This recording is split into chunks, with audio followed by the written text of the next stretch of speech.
My pranam to Param Doyal Sri Sri Takur, my pranam to Jagat Janani Sri Sri Boroma, my pranam to Pujyapad Sri Sri Boroda, my pranam to Acharyadev Sri Sri Dada. My hearty Joy Guru to all and a very warm welcome to the Satsang webinar on this International Virtual Utsav 2020. Today, we are celebrating the 133rd birth anniversary of Sri Sri Takur Anukul Chandra with the blessings of Acharyadev Sri Sri Dada. This International Virtual Utsav has been organized by 23 countries outside the Indian subcontinent. People from different parts of the world has participated to celebrate this auspicious occasion. In this program, we have two sections. In the first section, there will be speeches on a range of subjects related to life and behavior by prominent speakers from Satsang fraternity and outside the Satsang fraternity.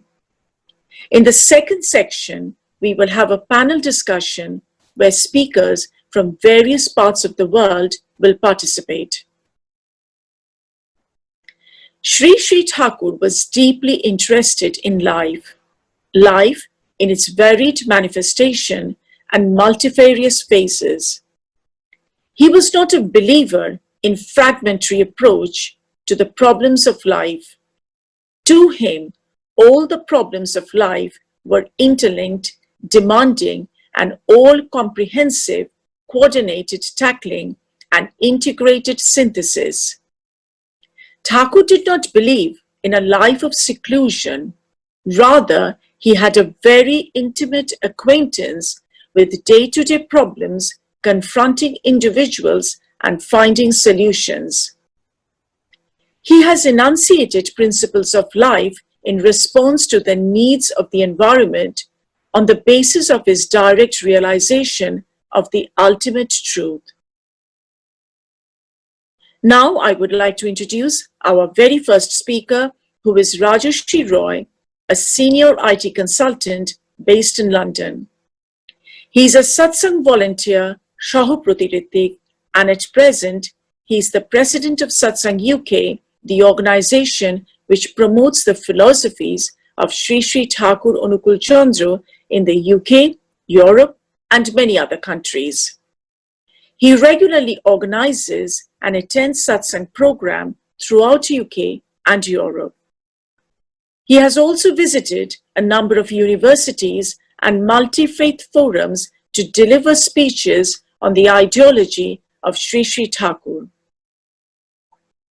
In the last few years, he has visited University of Oxford, University of Paris, the Nehru Center Cultural Wing of High Commission of India, London, University of Leipzig, Germany, Bridge University in Amsterdam, and Technology University in Liberec, Czech Republic, to where he has spoken about the principles and ideology of Sri Sri Takur. He regularly writes in various souvenirs, blogs, and international forums.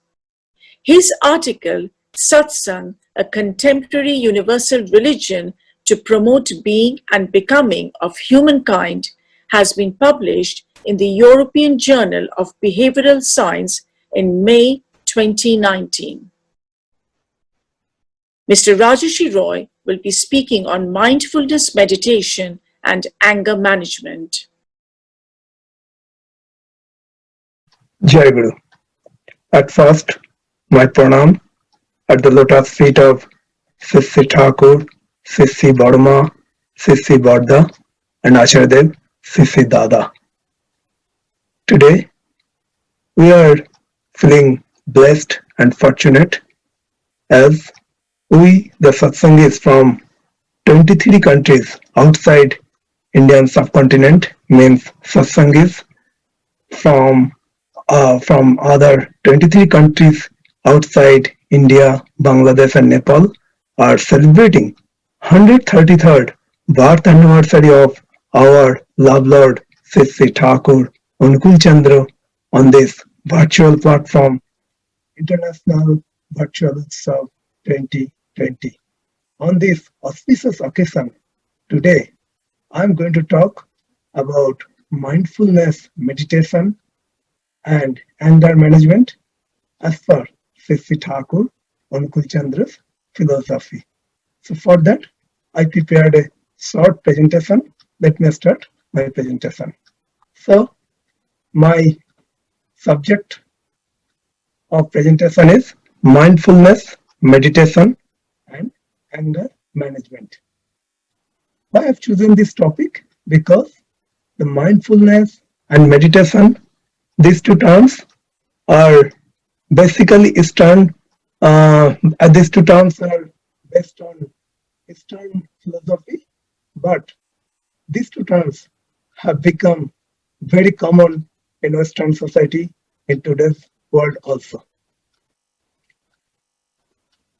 So in this session, I'm going to cover following items like what is mindful meditation, and then since it is related to anger management, so I'll cover definition of anger, types and sources of anger, and connection of anger and ego. And ultimately, I will cover here about ideal centricity and meditation, the way to manage our anger. So let's move on. So what is mindfulness meditation? Mindfulness meditation, see Professor Mark Williams, former director of the Oxford Mindfulness Center. Let's see how he has defined the mindfulness meditation. He mentioned that mindfulness means knowing directly what is going on inside and outside ourselves, moment by moment. And meditation, actually all know, but still it is worth to define what is meditation in this NHS term.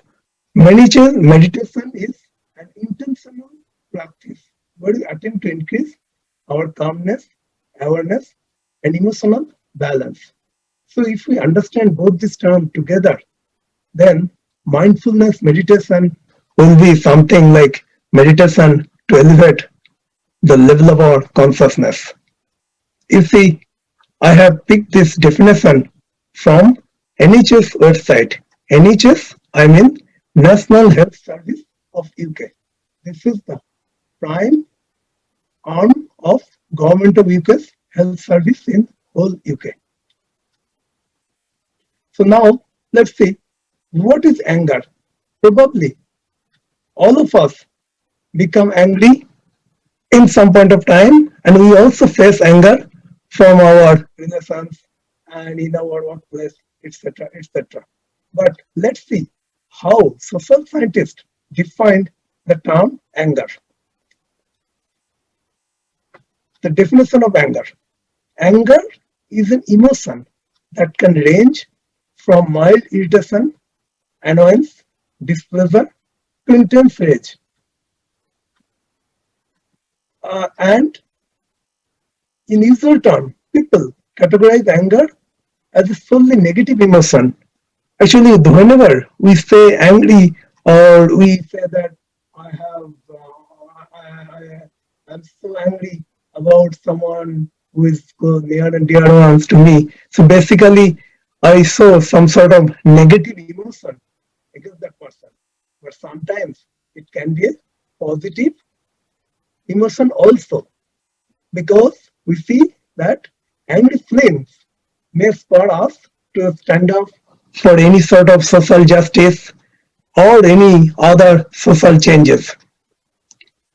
How it happens? See, if we see the examples like Black Lives Matter movement, Russian Revolution, French Revolution, India's independence movement, all these things started with a positive anger, and then all this revolution actually brought lots of social justice and social change in our society. How we demonstrate our anger or being angry. So although in this session just I explained that like in the positive anger could be a good thing, it It rather, positive anger will be an important tool to bring the social justice and to bring the social changes. But on this occasion, on this session, I will focus on anger as a negative emotion and we'll try to find out the sources and how we can control our anger. So, this is the demonstration of our anger or being angry. How we understand that someone is angry to me. If someone who is showing so much, say, impatience, annoyance, outrage, hostility, aggression, and then I can understand that person is angry to me. Similarly, if I also behave in this way, like sometimes I might be too much aggressive to someone, or I might be too much, annoyance, or I might show a lot of annoyance, a lot of impatience against someone, then I can understand that I am angry to that person. Now, let's ask this thought-provoking question. Why it is important to manage anger and stress? We'll try to find out in a moment. But I think we all need a radical approach to anger management, to manage our anger and stress. We all know or experience that anger brings a lot of mental difficulties, mental problems, and it destroys relations also. But scientists have identified that there are lots of physical impacts also about being angry or when we feel anger in our mind, like headaches, fatigue, heart palpitations, tightening of chest, pressure in head, pressure in sinus cavities, increased blood pressure, tingling. So these are few. So that means I think now we all agree and we understood, or rather we are convinced that definitely we need some tools to manage our anger. So definitely now it's a big question, how to control our anger and stress. So on this occasion, I'd like to refer one of the message given by our love lord, Sri Takur Anukul Chandra, in his own handwritten book, Satyanusaran, The Pursuit of Truth, at the page number 61. What Thakur has mentioned? Let's see. Thakur says, obsessed ego brings forth addiction, addiction breeds selfish interest, selfish interest gives birth to passion, and passion is the source of anger, and anger begets violence. So that means Thakur has connected the source of anger as ego. Like Thakur has mentioned that ego is the main source of anger. But that ego comes through certain routes, because first ego initiates selfish interest, and selfish interest begets passion, and passion begets anger. So that means eventually, if we want to control or if we want to manage our anger, that means we need to manage our ego. And regarding ego, Thakur has talked on many occasions about this ego. Now, Thakur has mentioned the key to our handle is ideal centricity. Thakur has given a very interesting message in his own handwritten book, Satyanusaran, The Pursuit of Truth, at page 72. And is the message. As long as body lasts, individuality also will last. So long as modes of mind remain, the ego persists. But the more passive one can remain, placing one's pride in the ideal, the more selfless and the tolerant he is. So that this is so interesting and so insightful message. What Thakur is saying, as long as our body lasts, means as long as we survive, as long as we alive, our individuality will also be also with us. Our individuality will also be with us. So that means our ego will also persist. So that means ego is not going to go anywhere. But then how to control our ego?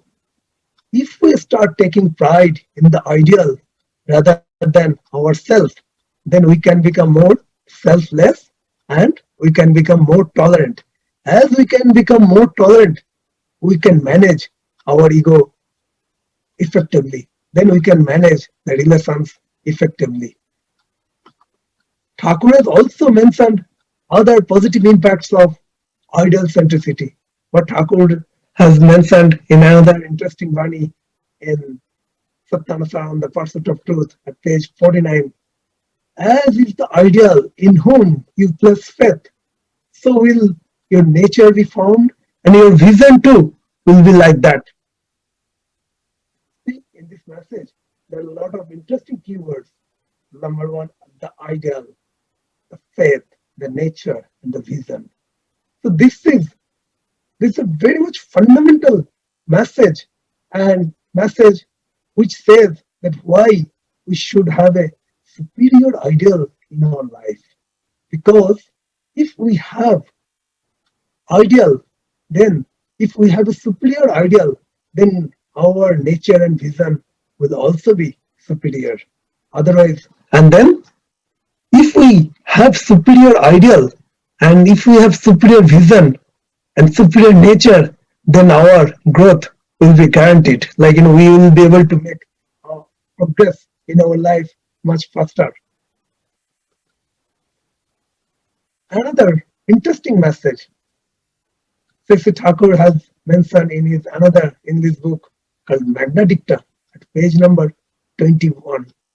What Takur is saying, when the ideal is awake in man, he is active, agile, inquisitive, responsible, alert, and tactful.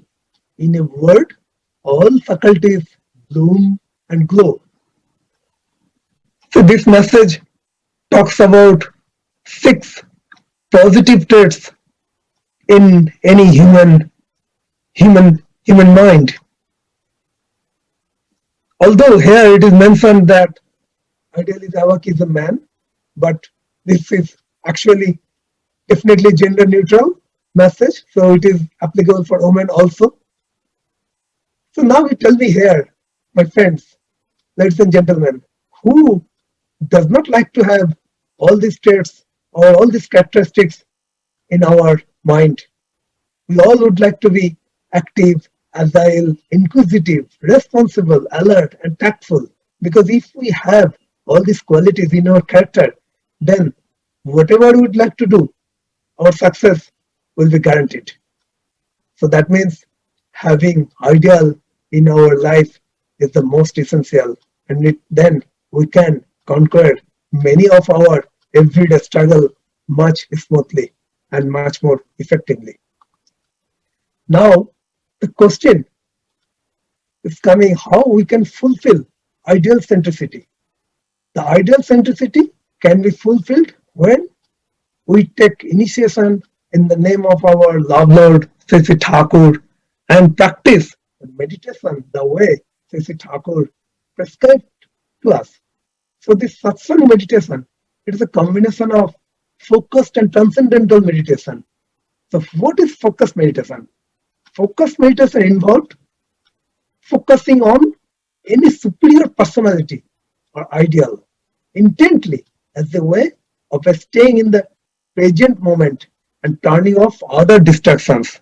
So I think you might remember at the beginning of the session, I mentioned what is mindfulness. Hence, in mindfulness also says about being present in the current moment and turning off all other distractions. Hence, focused meditation is a mindfulness meditation. And just see in that my right hand side of my presentation page, I mentioned one small interesting image. It says how cognitive dynamics works during our focused meditation. What happens nowadays, because a lot of people are practicing or rather trying to practice meditation in many forms, but until and unless we practice a focused meditation, our meditation will not be that much effective and it will not will not bring the desired change in our action unless we practice focused meditation. And in modern time, neurologists and scientists, they already found that how the structure of the brain cells within brain changes before or after meditation. So meditation is really essential for our overall well-being and growth. And next thing is like transcendental meditation. What is transcendental meditation? Transcendental meditation involves the silent use of a specific mantra or holy name or a sound in a unique way. So in satsang, those who are already initiated here, we know how we meditate. So our meditation is very much focused and transcendental because we focus at a very powerful meditation image of Sri Takur, and we repeat that holy mantra while we meditate. Takur has also mentioned about the positive impact of this mindful meditation. What Takur is saying in his another book and in his handwritten book, Satyanusaran, The Pursuit of Truth, at page 49. Through meditation and repetition of holy mantra, holy name, the brain cells are stimulated and gradually become more responsive. Thus, the sharpness of the senses is increased. So that means if we practice the meditation, then our latent brain cells, our unused brain cells become more active and our mind become more agile and sharpness of mind increased. So that means our consciousness will also be elevated. So that means I am at the end of my presentation. So before conclusion, so I'd like to say here, like if we can elevate the level of our consciousness, then we can see the things in a much better way. So that means whenever I become angry or someone become angry against me, then we can try to find the reason why he or she would like to be angry with me. And if we know the reason, then probably we can find the solution also. So I have put my details here, my contact ID, my WhatsApp, my Twitter handle. So if anyone would like to talk or would like to ask any question about the session, what I covered today, you can contact me directly and we can continue our discussion.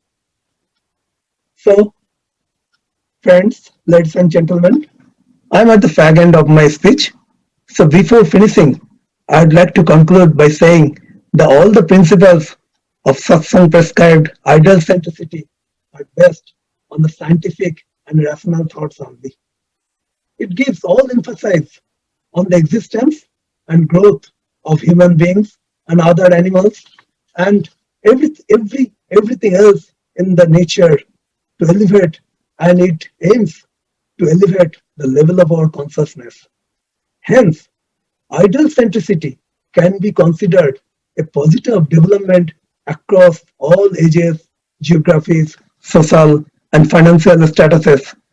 So definitely, we all need to agree that ideal centricity and the practices of mindfulness meditation in the name of ideal could be a very, very important tool to manage our anger. And if we can manage our anger quite effectively, then we can lead our life in the society much more efficiently, and we can be a really positive human being or positive, and we can add lots of values in the society in a more positive way. So at the end of my speech, I'd like to welcome for all of you who are watching this webinar, and I'd like to say Bande Purushottam Jai Guru. Thank you, Mr. Roy, for a very insightful discussion. You have explained the connection of ego and anger very eloquently. See, nowadays, we often hear this word mindfulness, but how to build our awareness and learn how to ride life's ups and downs and live happier and healthier is what Takur has shown us in life. Sri Takur has mentioned in Satyanusaran, when the ego dissolves there and there, the soul becomes the possessor of all qualities, the absolute. We will now move to our next speaker, who is Mr. James R. Doty. Mr. Doty is a clinical professor of neurosurgery at Stanford University. He is the founder and director of the Center for Compassion and Altruism Research and Education, an affiliate of the Stanford Neurosciences Institute. He's the author of Into the Magic Shop, a neurosurgeon's quest to discover the mysteries of the brain and the secrets of the heart. Mr. Doty is a senior editor of the Oxford Handbook of Compassion Science and a director of the CCARE. Mr. Doty has collaborated a number of research projects focusing on compassion and altruism, including the use of neuroeconomic models to assess altruism. He's on the advisory board to the Fogarty Institute of Innovation. Additionally, Mr. Doty is on the advisory board of a number of non-profit organizations, including the Charter of Compassion, of which he is the vice chair. He is the former chairman of Dalai Lama Foundation, and he also writes a blog for the Huffington Post. Our Satsangi brother, Mr. Manoj Patro, had the opportunity to interview Mr. Doty. We will watch a short interview where Mr. Doty will be discussing on selfless service and existentialism. Bande Lokilakam Sattva Varta Vibhushanam Amara Kutyat Saranam Pravutham Lokajivanam Pranaya Pramatta Jaga Deepanam Bande Jivana Jivanam Satpurusam. Okay, so we are extremely fortunate and I feel honored to introduce to this small but august gathering today Dr. James R. Doty, one of the finest brains that I have personally come across.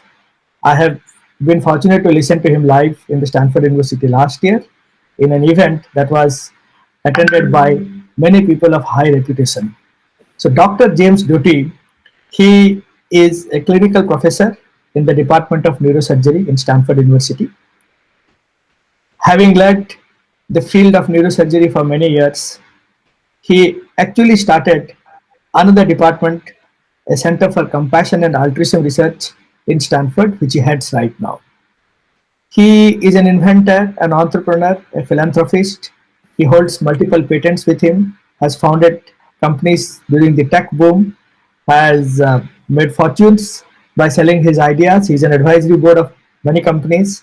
He sits, but apart from this professional thing, he has also opened his spiritual side and elevated a lot. He, as you mentioned just now, he works with different spiritual gurus all over the globe, not only in India, but other parts as well. He has personal connection with many people who some of us know in high regards, like the Dalai Lama. He serves on the board of governors of Tulane University of School of Medicine, is the president's counselor to Tulane University as well. So today, I would like to listen to him and share his views on various things. My first question to him, like, or maybe to give start, is what made Dr. Doty you to decide opening this CCARE center in Stanford, and if you can share your experience about the positive impacts of compassion, altruism that you lead in the department with us, it will be very nice, please. Sure. So I think everyone's present story relates to their past story, and that is true of me as well. I grew up actually in poverty in Southern California. My father was an alcoholic, and my mother, she had a stroke when I was a child and was partially paralyzed, had a seizure disorder, and was chronically depressed. And in fact, she attempted suicide multiple times. We were evicted from multiple homes. And generally speaking, when you think of someone from that background, it's hard to imagine, I think, that somebody can be successful or accomplished. And the reason is that when you're from a background like that, it's as if you're in a war zone. There's constant uncertainty, chaos, and as a result, you have a sense of hopelessness. You don't have mentors to guide you, and you're angry. And what changed everything for me, though, was that at the age of 12, I actually walked into a magic shop. And the owner was not there, but his mother was there. And I'm sure each of you have met people who, when you meet them, they have a radiant smile that embraces you. They make you feel safe. They make you feel comfortable. And this was the nature of this woman. When I walked in, she greeted me. She made me feel as if I was her equal. She listened to what I had to say. And this was certainly different than how I was treated by most people. And as a result, we began a conversation, and she actually asked a number of questions about my personal situation. And normally I would not tell people my personal situation. But with her, I told her the truth. And after about 15 or 20 minutes, she said, you know, I'm here for the next 6 weeks. I think I could teach you something that potentially could change your life. Now, I wish at that age that I had some knowledge or understanding or self-awareness, but frankly, I had neither. The reality was that she was giving me Chips Ahoy's chocolate chip cookies, and I had nothing else better to do.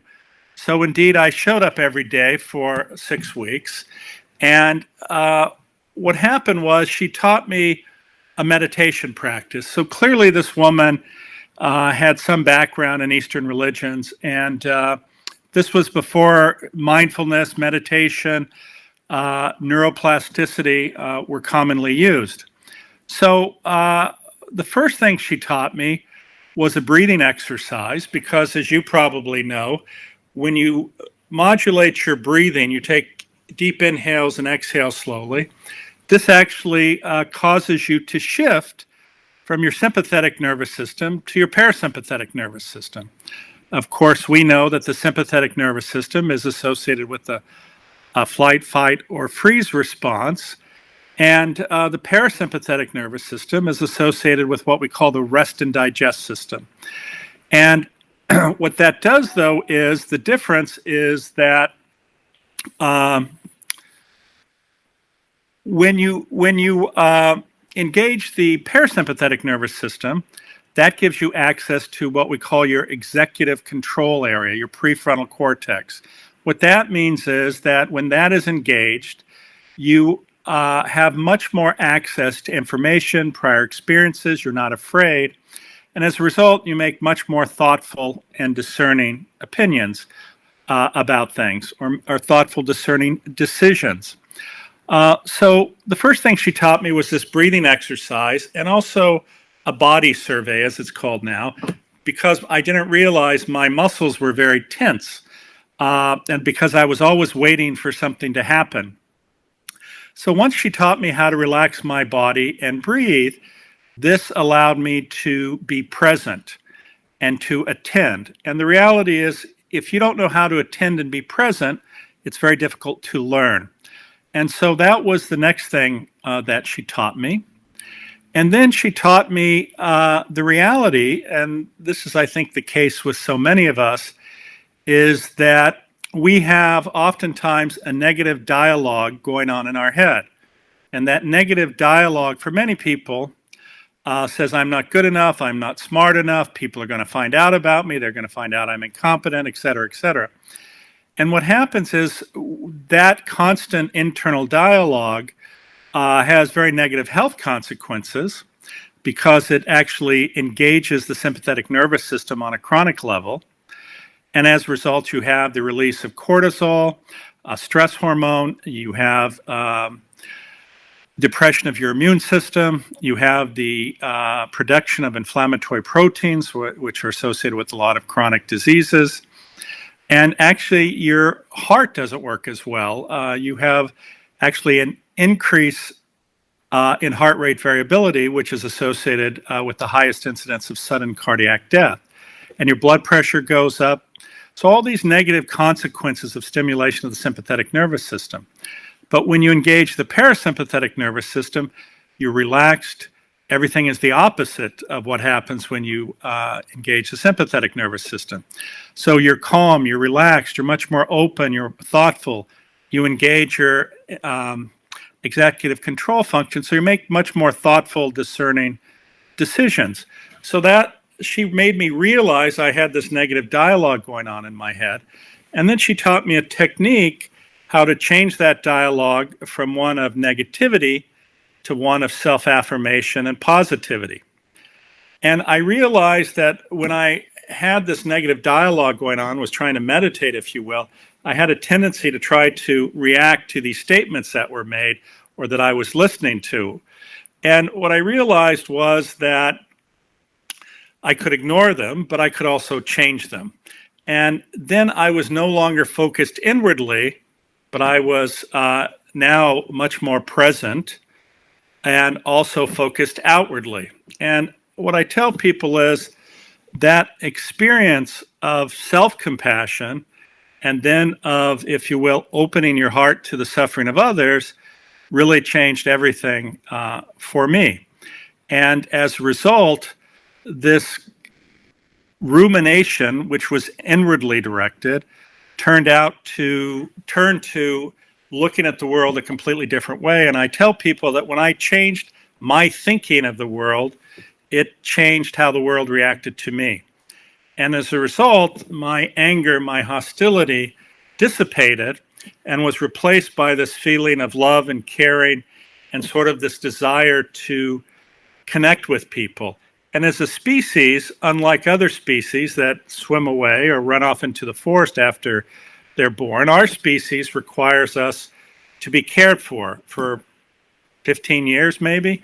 And that requires the parent to actually teach the child. The child models or mirrors our behavior. And so what happens is that we are very attuned to the suffering of our children because they need us, of course, and without us, they would not survive. So what happens is, as a human, we have this incredible ability to intuit facial expressions, body habitus, smells, voice intonation, to make us aware of the suffering of others, especially our offspring. And what's amazing is that when you care for your offspring, you have the release of hormones that are very beneficial to you. In fact, they stimulate your reward and pleasure centers. And actually, it's interesting, the Dalai Lama says that it's one of the few cases where it's okay to be selfish. And what he means by that is that when you care for another, when you reach out to another, it actually makes you feel good. Now, the other interesting thing is that as we evolved to the hunter-gatherer tribes, and you have to remember until 6,000 to 8,000 years ago, that was our primary mode of survival, living in groups of 10 to 50. And the important thing is that if a member of our tribe was suffering in pain, if we didn't recognize that, it could potentially put the group at risk. And as a result, we're attuned to the suffering of others within our tribe. And why did I say tribe? Well, the interesting thing is I mentioned these hormones that stimulate your reward centers. One of them is oxytocin. And what's interesting about oxytocin is that if you were to give somebody nasal spray with oxytocin and you were with members of your tribe, you would want to hug them or hold them. But the interesting thing further, though, is that if you take it and you're not with somebody you feel comfortable with somebody you identify as the other, it actually has no effect on you. So you could say it's a protective mechanism that you support your tribe, but unfortunately in the modern world, where you know a lot of people, you interact with a lot of people, unfortunately, many people are not as compassionate to others or accept them into their circle. And I think that's something that all of us need to work on.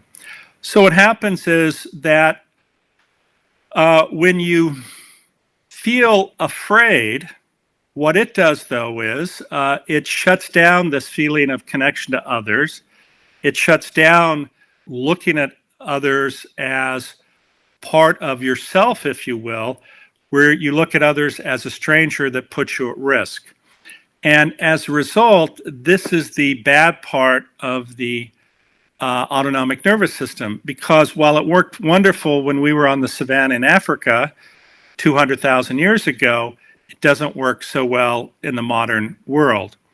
And unfortunately, our DNA has not changed one bit in the last 200,000 years. So we're the same DNA that was there, and unfortunately, we act exactly the same. In the modern world, there's so many extra stressors that challenge us. That is why so many people are suffering in some way, because they're anxious and afraid. And one of the things that people find makes them very anxious and afraid is people judging them. And this is part of the problem when we no longer live in our villages. And I know many of you are from India, and in your village, you feel safe, you know everyone, you grew up there. No matter what you do, people love you. Now, people in the village may spank you if you're bad or send you back to your parents, but the fact of the matter is, you know this group of people, you feel comfortable with them, and you grow up with good attachments. But when you come, let's say, to the US or to a major city, and you're not surrounded by relatives or friends, many people get anxious and afraid. They don't feel that they can be authentic or tell the truth about themselves or tell people that they're actually suffering. And in fact, many people in the modern world, they carry this shield of their accomplishments, but not who they really are. So they'll tell somebody, you know, I'm a doctor, I have a PhD, I'm the professor here, I'm accomplished here, but that's not really who they are. And unless you're authentic, unless you're vulnerable, you can really never closely connect with someone. And as your teacher, Sri Takur says, you know, this sense of connection, this sense of being selfless, this sense of compassion is critically important for your own development. So you have to realize that this is a reality and actually be much more vulnerable. And I give many talks all over the world. And what happens is many times my voice will crack if I'm telling a personal story, or I'll shed a tear. And it's interesting because as soon as I do that, that gives permission for the entire audience to be moved, to cry, to shed a tear. And that's what we're all looking for, is that authentic human connection between someone else that gives us the permission to really be a human being. And so I think one of the best things you can do is understand this and try the best you can to be as authentic. What I understand from my own belief is that, frankly, a guru is a human being. And that guru may have insight and self-awareness and experience that far exceeds another person's. And that guru has the ability to transmit that experience to other people and make those other people believe in the possibilities that they're talking about. My belief is that it's wonderful to have a guru who guides you. What is the explanation of this? How the love center becomes alive in me? What is the explanation of this? Well, as you know, and whether you look at monks who are able to control their heart rate or their body temperature, or a variety of individuals who've accomplished control over their physiology, if you will. How does that happen? And the way it happens is they've trained themselves. And when I think Sri Sri Takur makes his comment, I think what he's telling you is that while you love him and your love is extraordinarily powerful and can create miracles, but it's not from him, actually, it's from you. Well, I think an important thing is at a young age to actually to be of service, and whether that's volunteering, whether that's starting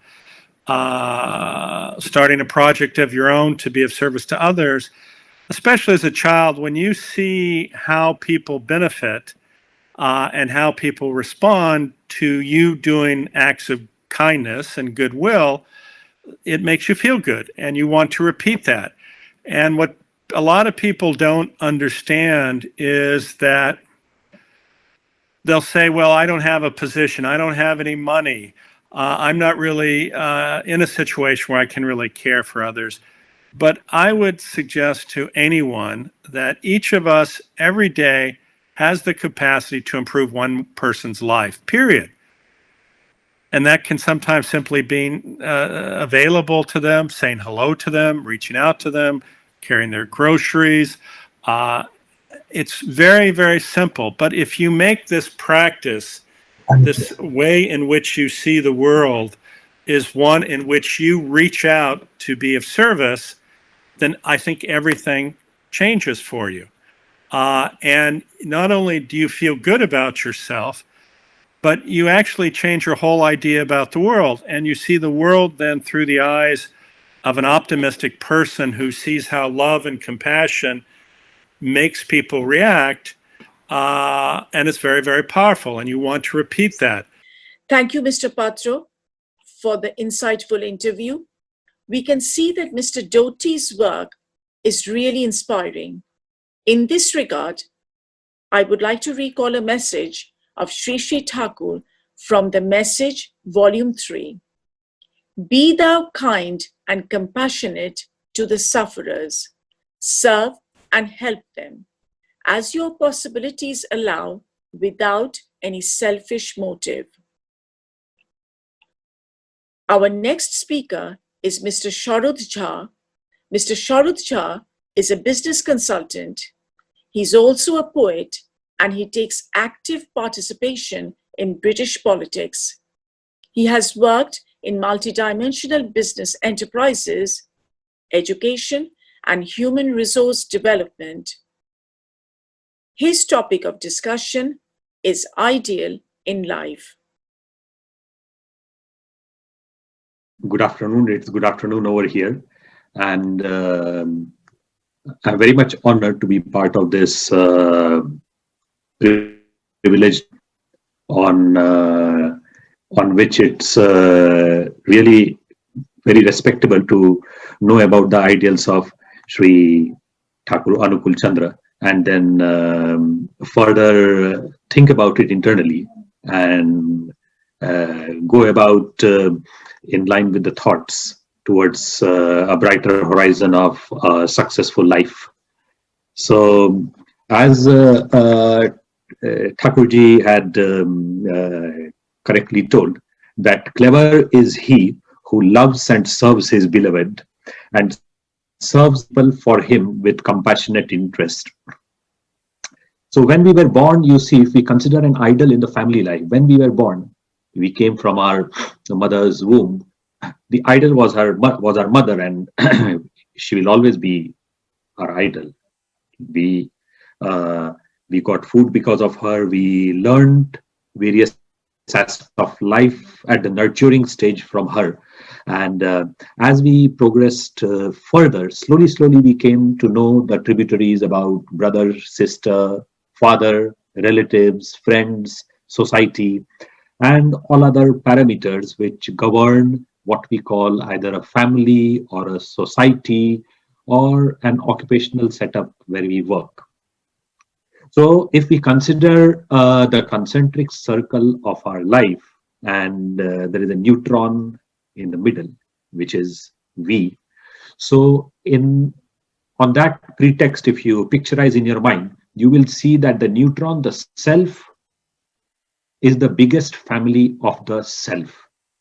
If you recognize yourself, your traits, and the qualities within you, and the self is itself the biggest idol of oneself, according to me. And when you connect this neutron gradually, if you walk further, then the first comes your health, the areas which govern your health, because if health is there, you can progress towards your occupation, the next circle. Yes, the next circle, that is the occupation.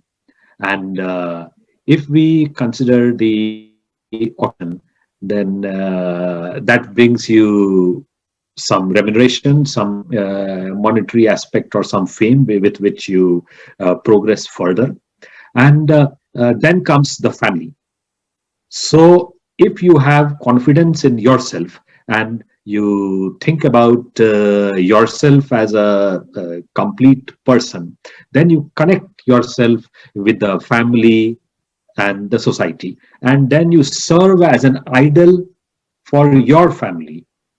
So considering that parameter, the primary question, who is an idol for the family, or how can a person become an idol? So all the aspects of becoming an idol is that the first you have to become matured to connect yourself with not only people.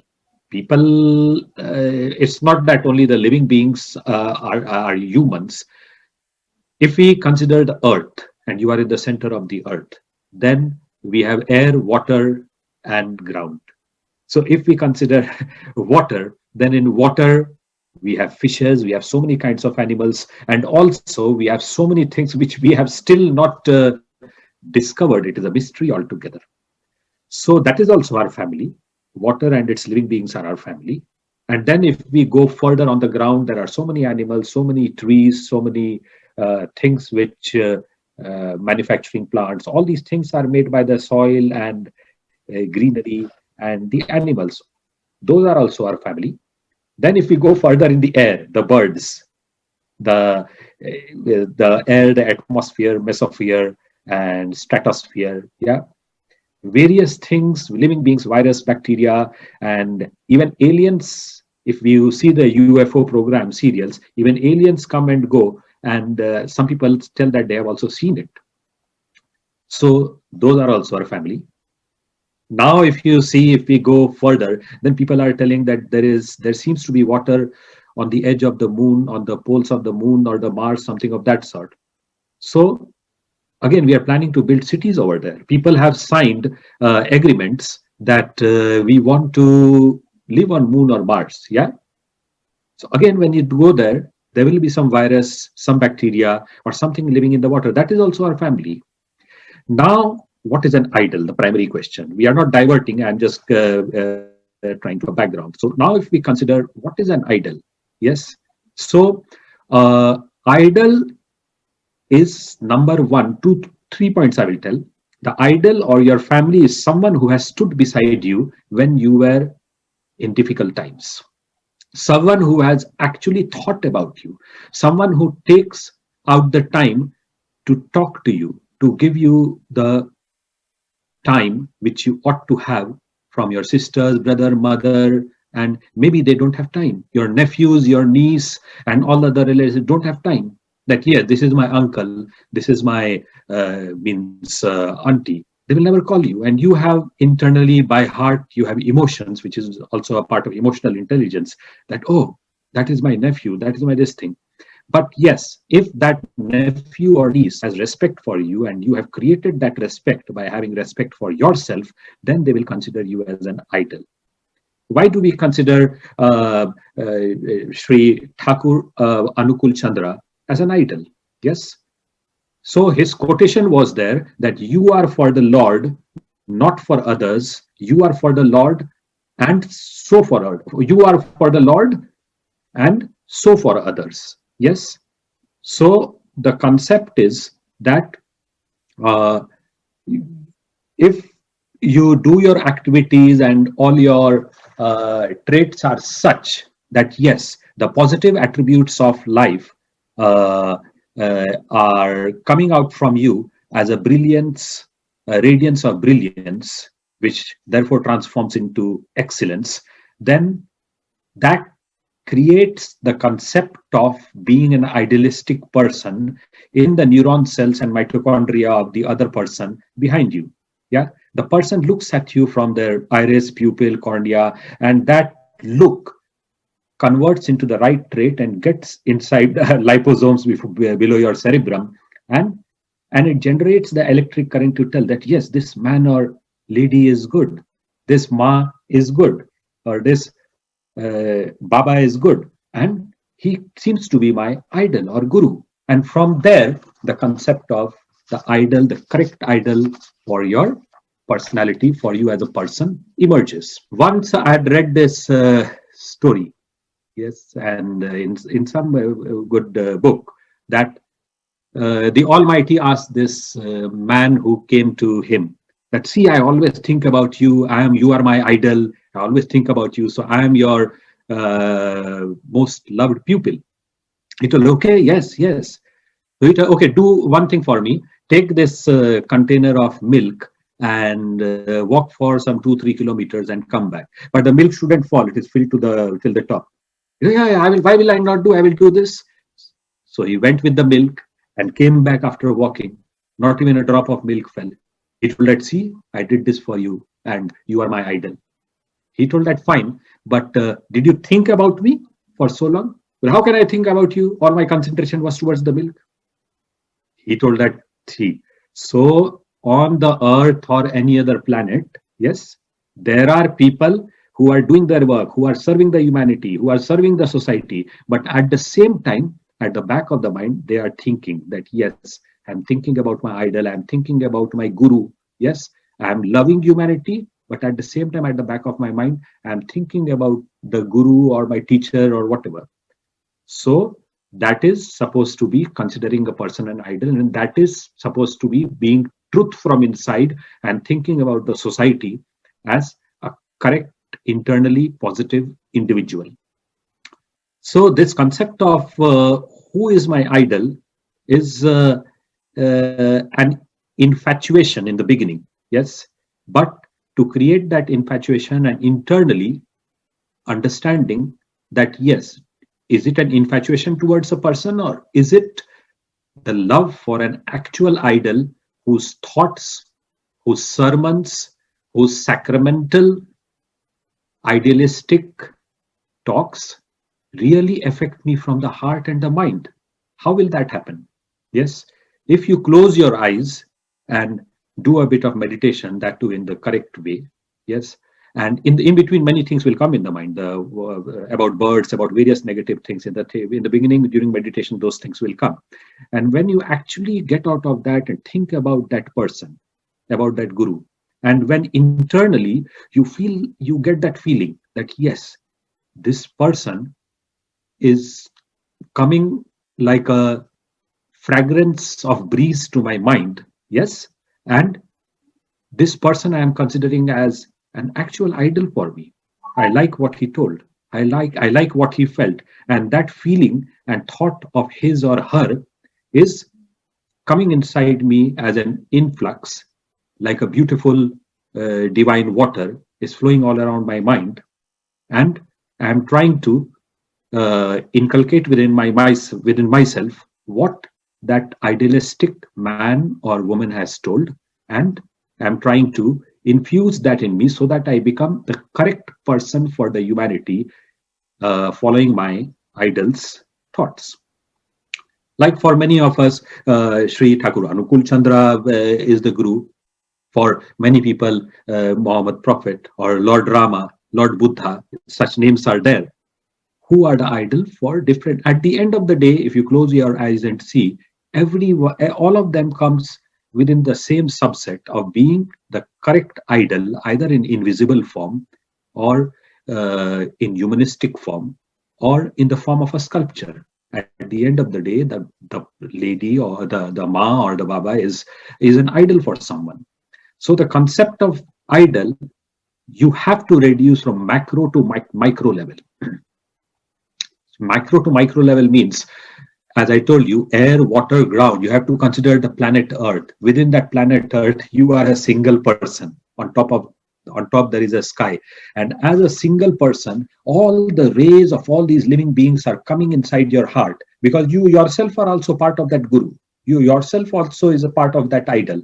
So you are part of that radiance of positive light, enlightening light, enriched light, which is entering your body, which is a body in human form. It might be a soul which is getting all these rays and reflecting the same. Your positive thoughts always reflect towards other people, and you also, if at one day, become an idol for another person.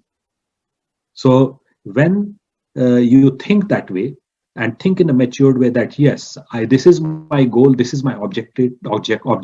I want to do this for humanity, and I also should have an aspiration to become an idol for a person. That's why I told in my first sentence, yes, that if first you become an idol for yourself, when you are not ashamed of your deeds and when you have respect for yourself, then people around you, like 1, 2, 3, 4, 5, 6, then it will become millions, thousands. You will become an idol for another person. Unless and until you have confidence, leadership, and faith within yourself, the outside people will never have confidence to such an extent, or respect to such an extent. For that, again, you have to create an equilibrium. You have to create a balance in your life. Yes, and see that what are your negative and positive traits. Make a SWOT analysis of yourself.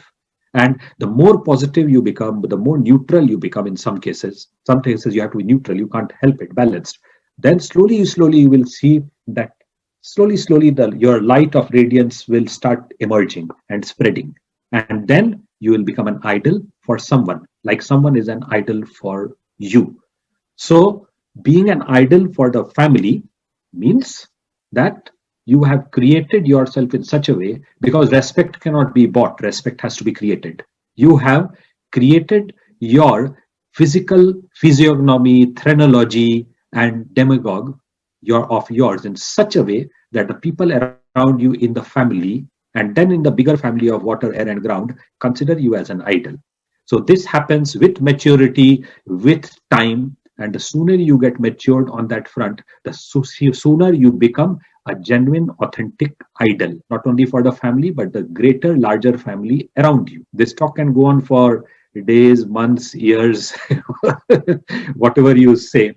And as Sri Jaiguru had correctly told, that character and conduct with the due behavior indicate one's psychic atmosphere.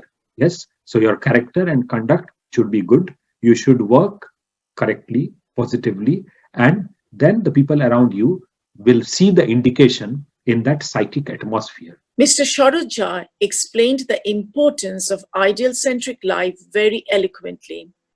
Sri Sri Takur in Satyanusaran has said, "Take to the habit of a creeper and entwine yourself around the tree of the ideal. Fulfillment of desire shall be yours." We will now move to our next speaker, who is Mr. Joe Bento.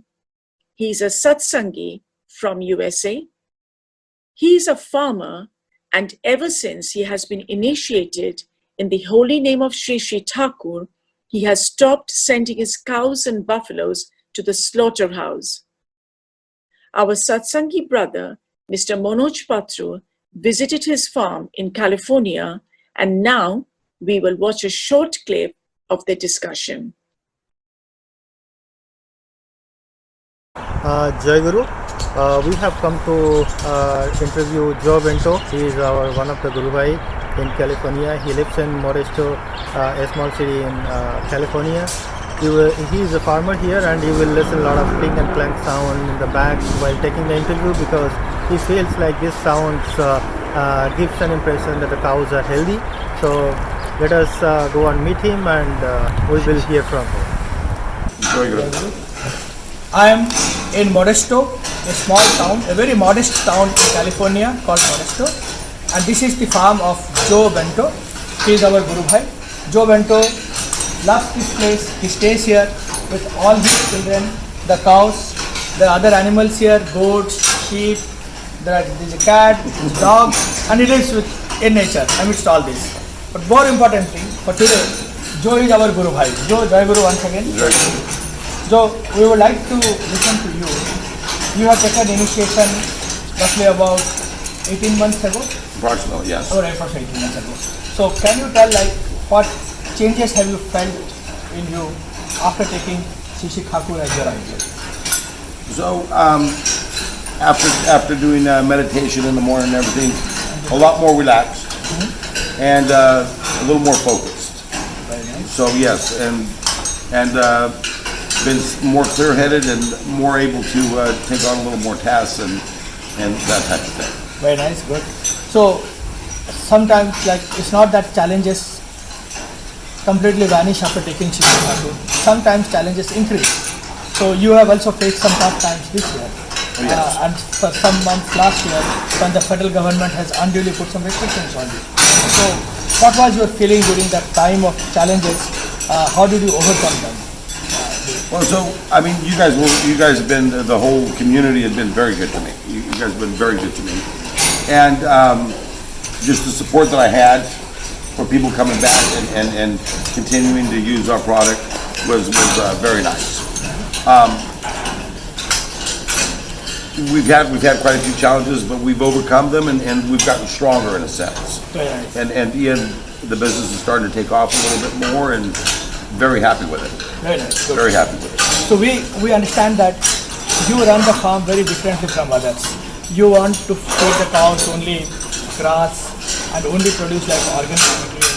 So can you tell some thoughts behind it? Why is it you don't look for profit only, but you want to serve people? So if you can tell I too fell the rat race, right? So I've been in that rat race. It's not the right thing to do.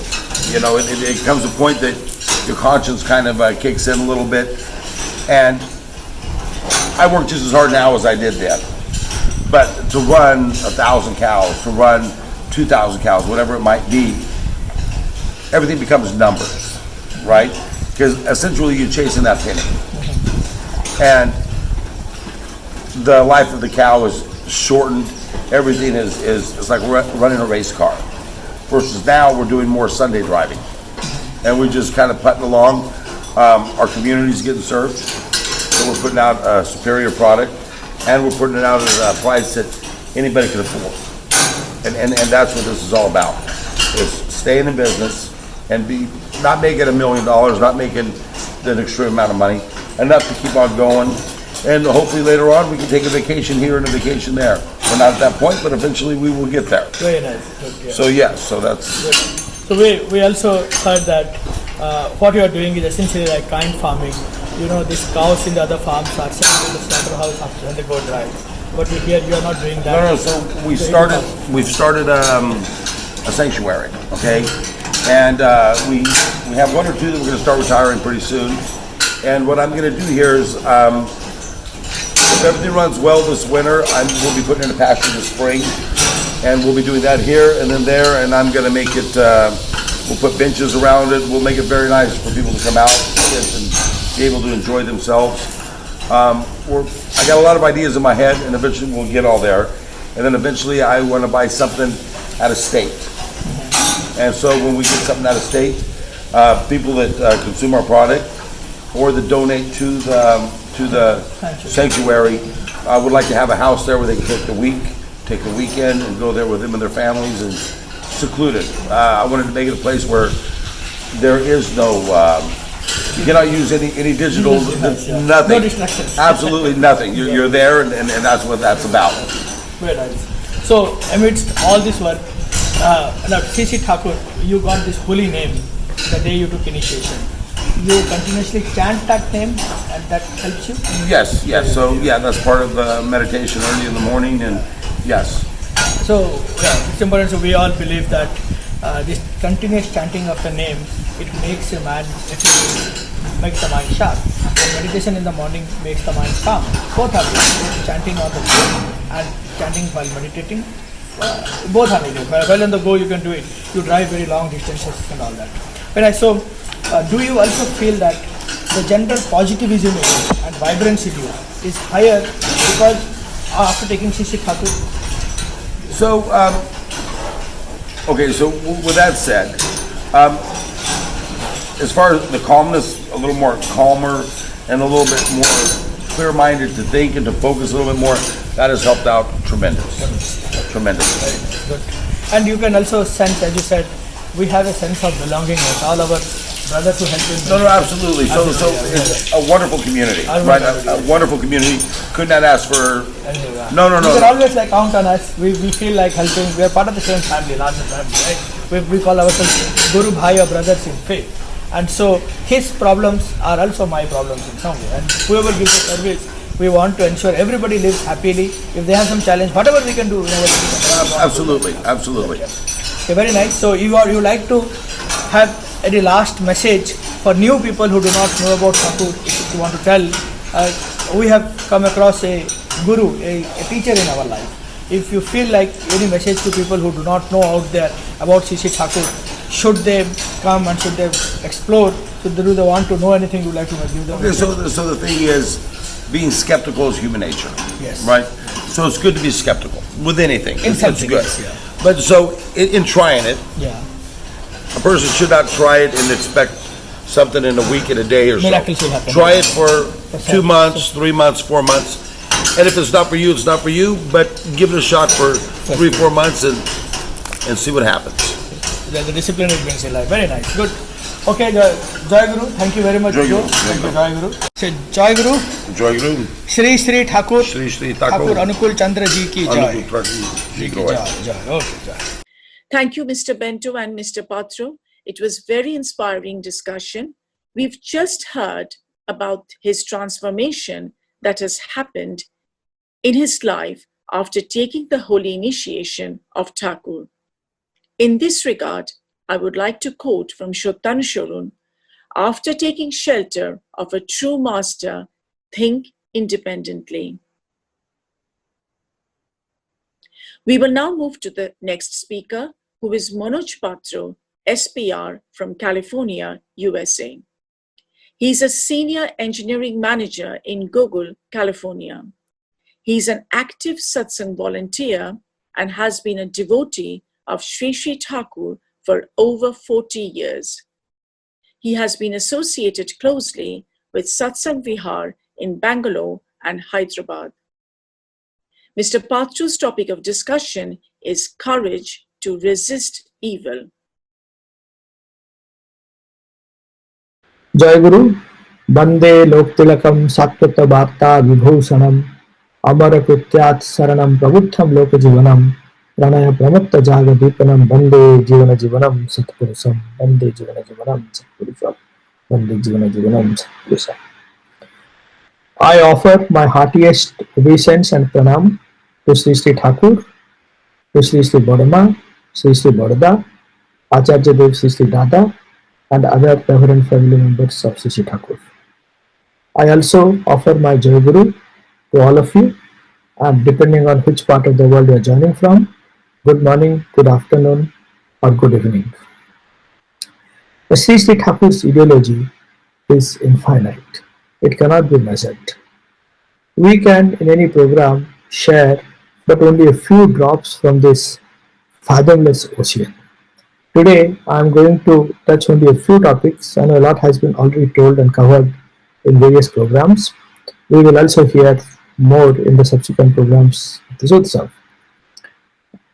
The only book ever written by any prophet by one's own hands, the book Sri Thakur penned and named it Satyanusaran, the Pursuit of Truth. He starts that book with this very important message with emphasis. He says, first of all, we have to wage war on weakness. We have to be bold and courageous. For weakness is sin incarnate. As long as we remain weak, we would not even take the first step that leads us towards our ultimate goal. We cannot enter the kingdom of heaven. That is what he says. Now, what is being courageous? What is being brave? He says at other point in Satyanusaran, fortune favors the brave.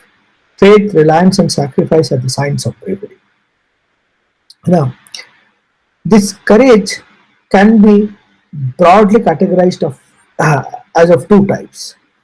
The first type is what we call as asat virodhi parakram. It is like a combative opposition to evil. And that doesn't beget much good. Somebody says something wrong, you say, okay, I will muster my courage and try to fight it.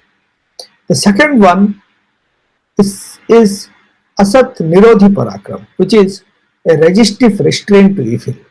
Understand the roots of the evil and try to strike it out in as amicable manner as possible. The essence of intention there is to weed out the evil and plant the seeds of love and compassion among people. Let me give an example, a real life example from Pujanya Bhavaida's life. Pujanya Bhavaida, when he was young, aged about 10 or 11, he would play football with his friends.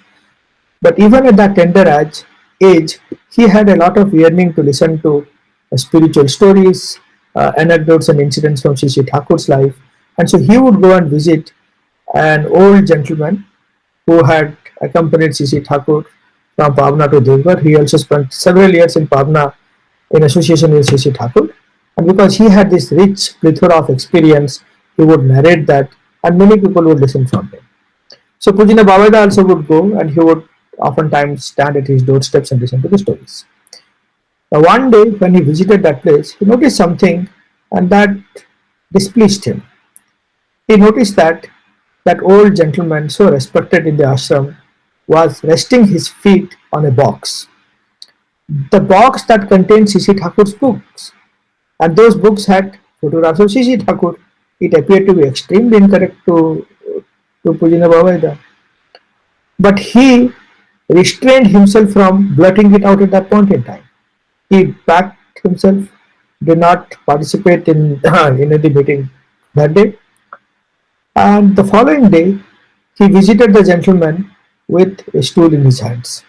And on noticing the same thing, he very sweetly told, Dadu, can I have a private chit chat with you? The others in the room, noticing that, they backed out of the room, they stepped out of the room. And then in a very sweet way, he told, you are resting your feet on this box. Do you realize that it contains books of Sri Thakur and it has photographs of Sri Thakur? Immediately and instantaneously, that old gentleman, he realized his folly. It folded and says, oh, I've done a mistake. What do I do? My legs are so fragile. If I dangle them in the air, they hurt a lot. So Bhavaida said, I realized that. And so I have brought this stool for you. You can keep this wooden stool and rest your feet on that. Now this is the Asat Nirodhi Parakram that we are speaking about. It's a sign of strength, a sign of ultimate courage. Even though the person was several generations older to Pujana Bhavaida, he did point out the mistake in a sweet manner and also address the root cause of the problem of the mistake by giving him a solution. He did not side him publicly, because if he had done any other action of siding publicly, that would have only created a feeling of negativism in the audience there, not only against that gentleman, but also against others, perhaps general followers of satsang. So Sri Pujana Bhavaida, being completely aware of this, using all his power of judgment, intellect, tact, even at that tender age, what he displayed is the kind of courage we all want to hone in our life. Sri Thakur therefore says in his messages, he says, resist evil with a skilled hand, it will fly off. We all have to acquire this kind of skill, and with some practice, with some thoughts and all, everybody can get this kind of skill. He also says, resist evil, but ensure that you don't create enmity. Now that is what normally happens. The moment we see mistake being done, especially by a person of our age or younger one, in order to showcase our supremacy or our superiority. People blurt out admonishing a person in the public. That doesn't do any good. On the contrary, the person whose mistake is being pointed out to him may start nurturing a grudge. Now, well, if we are on the receiving end, we should be conscious of that. We should immediately become humble and thank the person who has found a fault in us and to thank him. But then most people are not that conscious. We are not in that state of evolution. So when we are trying to give a message to somebody and our intention is to ensure that the person realizes his or her own mistake and gives that up, then we have to tell it very lovingly, very soothingly, with a tone of compassion. You see, the evil, well, this is about the personal evils. In the society, there are larger evils. The larger evils of the society are primarily due to some habitual superstitions, some prejudices that act as bonds or shackles. We have been following some customs and traditions and practices that perhaps have lived their time. Maybe even in the olden time, they were specifically given to a short group of people for a short time, or maybe to a specific community of people. Somehow, these traditions and practices have taken a larger shape and are being followed by people, even though they have lost any significance. Now, when we encounter such evils in the society, we have to try to weed them out. It is not easy. It may need real strength to take any step against that. Let me recount an experience from my own life. We came to the US about 4.5 years ago. Just about 2 months before we started from India, I had to visit NIT Agartala to give a technical talk. By Takur's grace, the talk went very smooth. Following my talk, the principal and the chairman of the college, they invited me to address the staff members. I gave a talk to them as well. And we had some time. My return flight was only the following day. Based on my words and thoughts, they felt that I had a religious inclination. Many people consider the spiritual inclination and religious inclination the same. So they arranged for me to, in the sightseeing of the city, they made arrangements for me to visit a temple nearby called as Tripura Sundari Temple. It is one of the most famous temples and a place of pilgrimage for many Indians of that part of the country. So I said, fine, like I like to see architecture of old buildings, even though not from a religious sentiment, if you will, but more from curiosity to old traditions. And yes, I definitely am spiritual. So we visited the temple. I looked around. I gathered some information about the temple. It is said that it is created as if on the back of a tortoise. There is a lake nearby that has many turtles and tortoises. I was looking around. When I saw one part of the temple, which is not very usual, I asked, what was that? And I was told that every day an animal was offered as a sacrifice to the goddess of the temple. That was surprising and so ironical that just in the morning of the day, I was speaking about the futuristic technologies. Our company is engaged in some research work, autonomous cars. It was very futuristic 4 or 5 years ago. Creating, capturing capturing the power of lightning to generate electricity or to generate generate power from air by using kites in the air, creating a network of Wi-Fi routers using balloons and so on. We are talking about so advanced scientific feats that are possible in this age, and exactly in that age in one part of a country, and India is a large country, developing country, animal sacrifice is still being offered on a daily basis.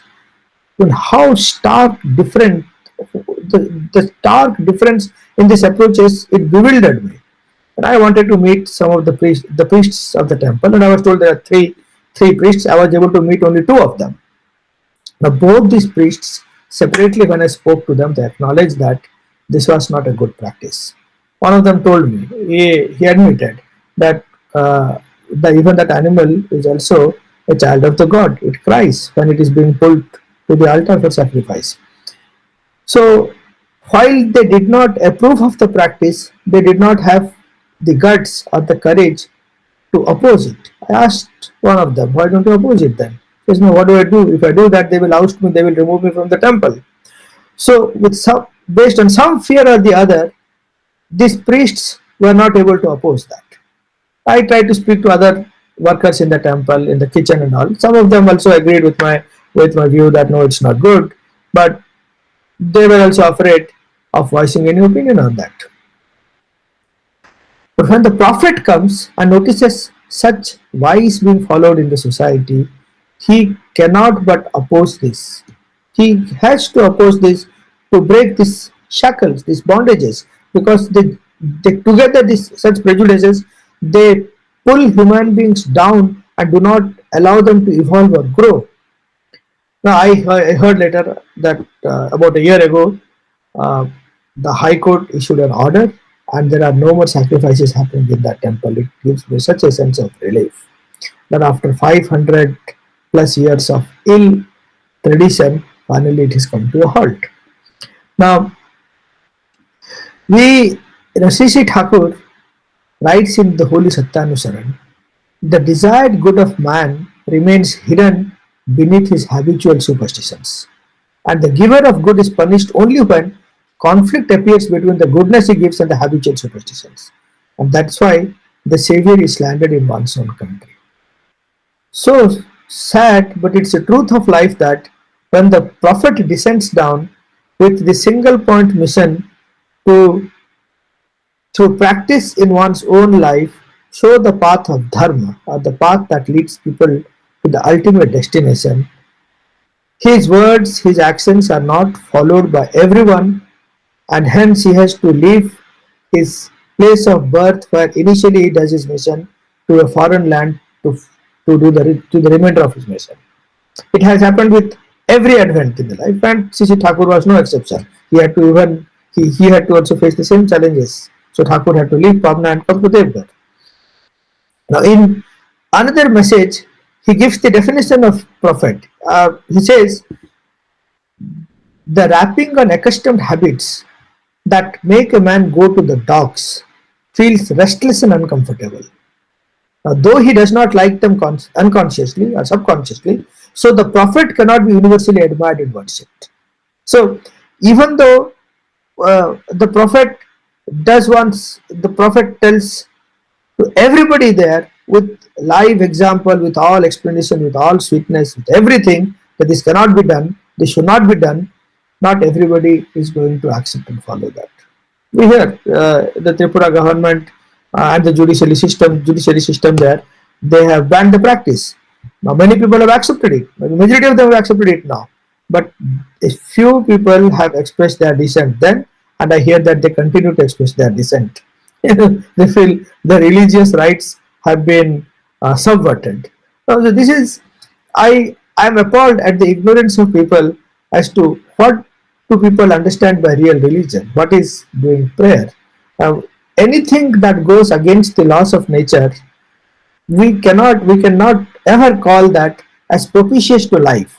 That which does not nurture and uphold existence cannot really be a custom or a practice that we want to follow. Let me quote a verse from Sri Thakur.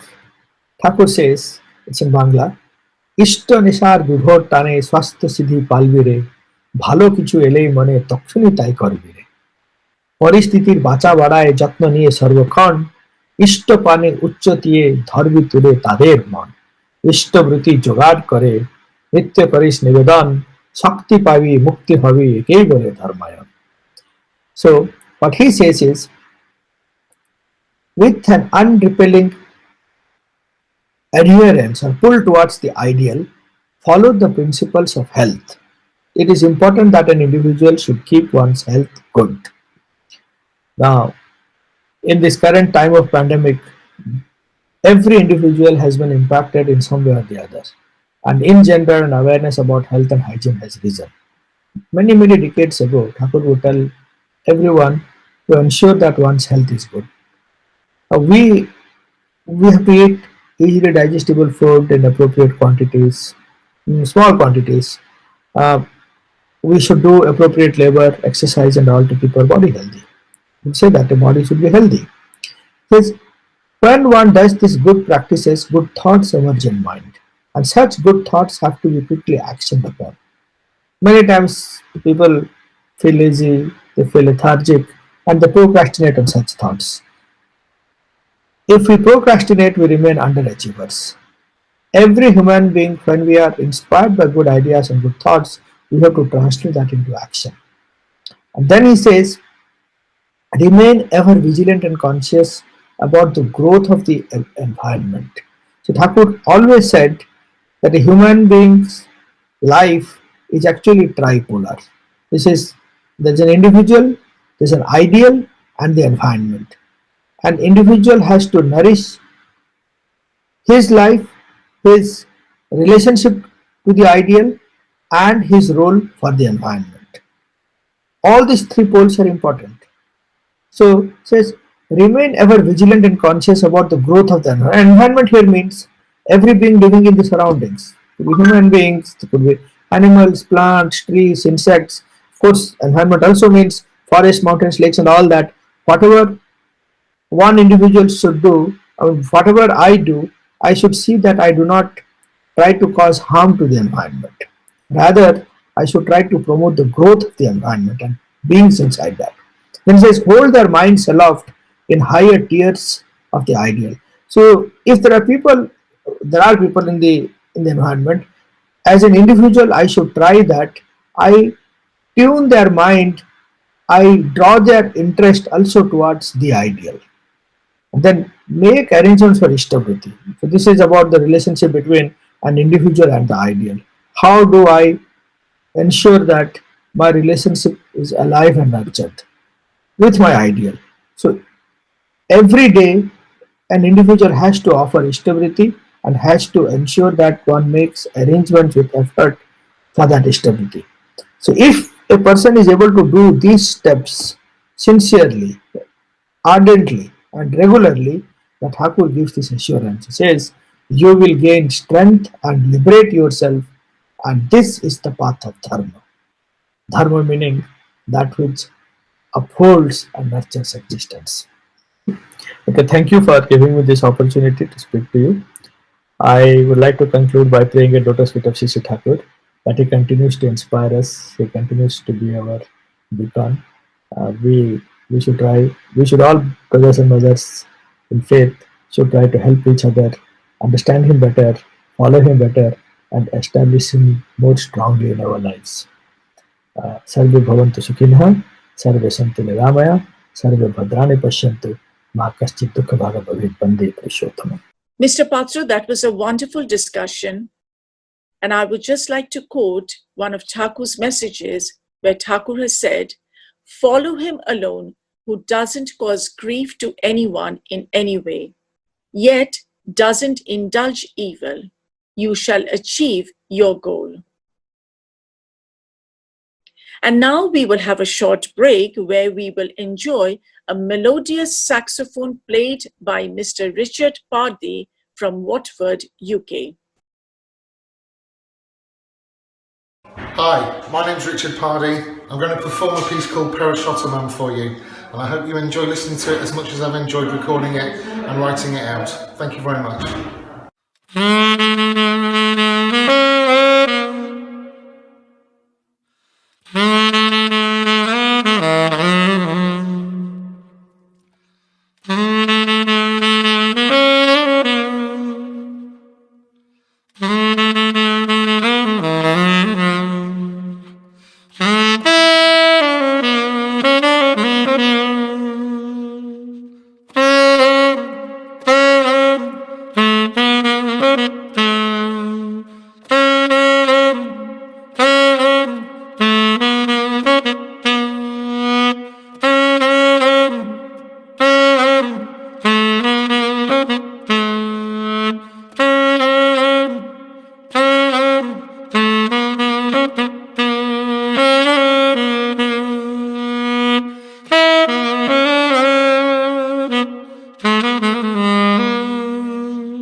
Mr. Pardley, you have played beautifully.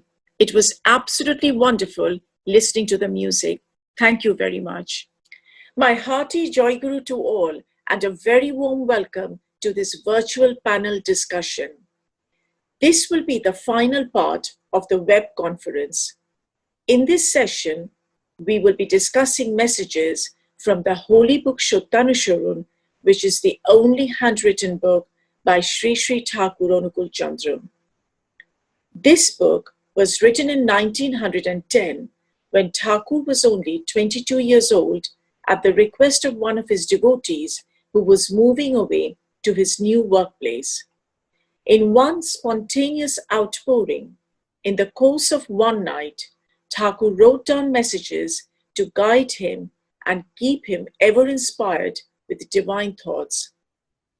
Satyanusaran is a rich source of the celestial messages unfolding everlasting guidance on life and light. Before we start the discussion, let us see the meaning of the word Satyanusaran. The word Sat means truth and Anusaran means to follow. So in English, Satyanusaran means the pursuit of truth. In this session, we will be discussing some messages from the Holy Book. After the discussion of each message, we will summarize the key thought behind it. So now, let us start with the discussion. The first message. It is not right to start any activity with hope for name and honor, but to the extent you do any work unselfishly, name and honor must serve you. It is my pleasure to welcome Mr. Surinder Kural from UK to share his thought on this message. Hello and greetings everyone. I've been given the task of having a look at this statement, which is, it's not right to start any activity with hope for name and honor. But to the extent you do any work unselfishly, name and honor must serve you. I think is a good topic for a discussion in the future. But for now, I will do my best in the time allocated. Let's look at it in two parts. The first being, it is not right to start any job or activity with a view to name and honor. I would agree with it fully, because what better way to do a job with it, if you do it full-heartedly and without any transaction for gain or anything like that, so which is good. And there are plenty of examples of people who did activities who didn't care for name or honor or anything like that, but they did it simply because they really enjoyed doing those things and they were happy doing them, and they didn't care about it. And they even devoted their whole lives, some of them.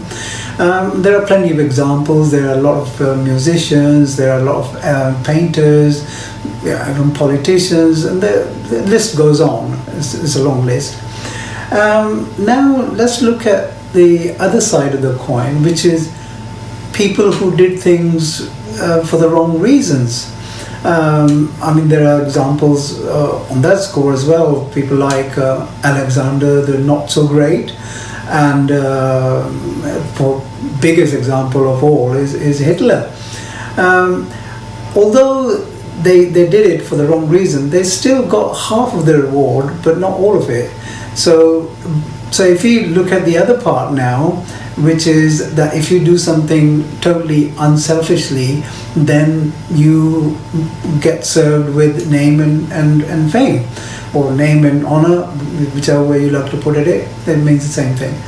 So when you do things full unselfishly, you get the name and honor.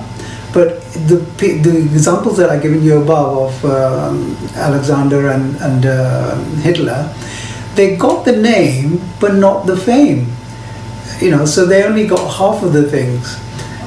So there are plenty of examples of people who did the activities with the hope for name and honor.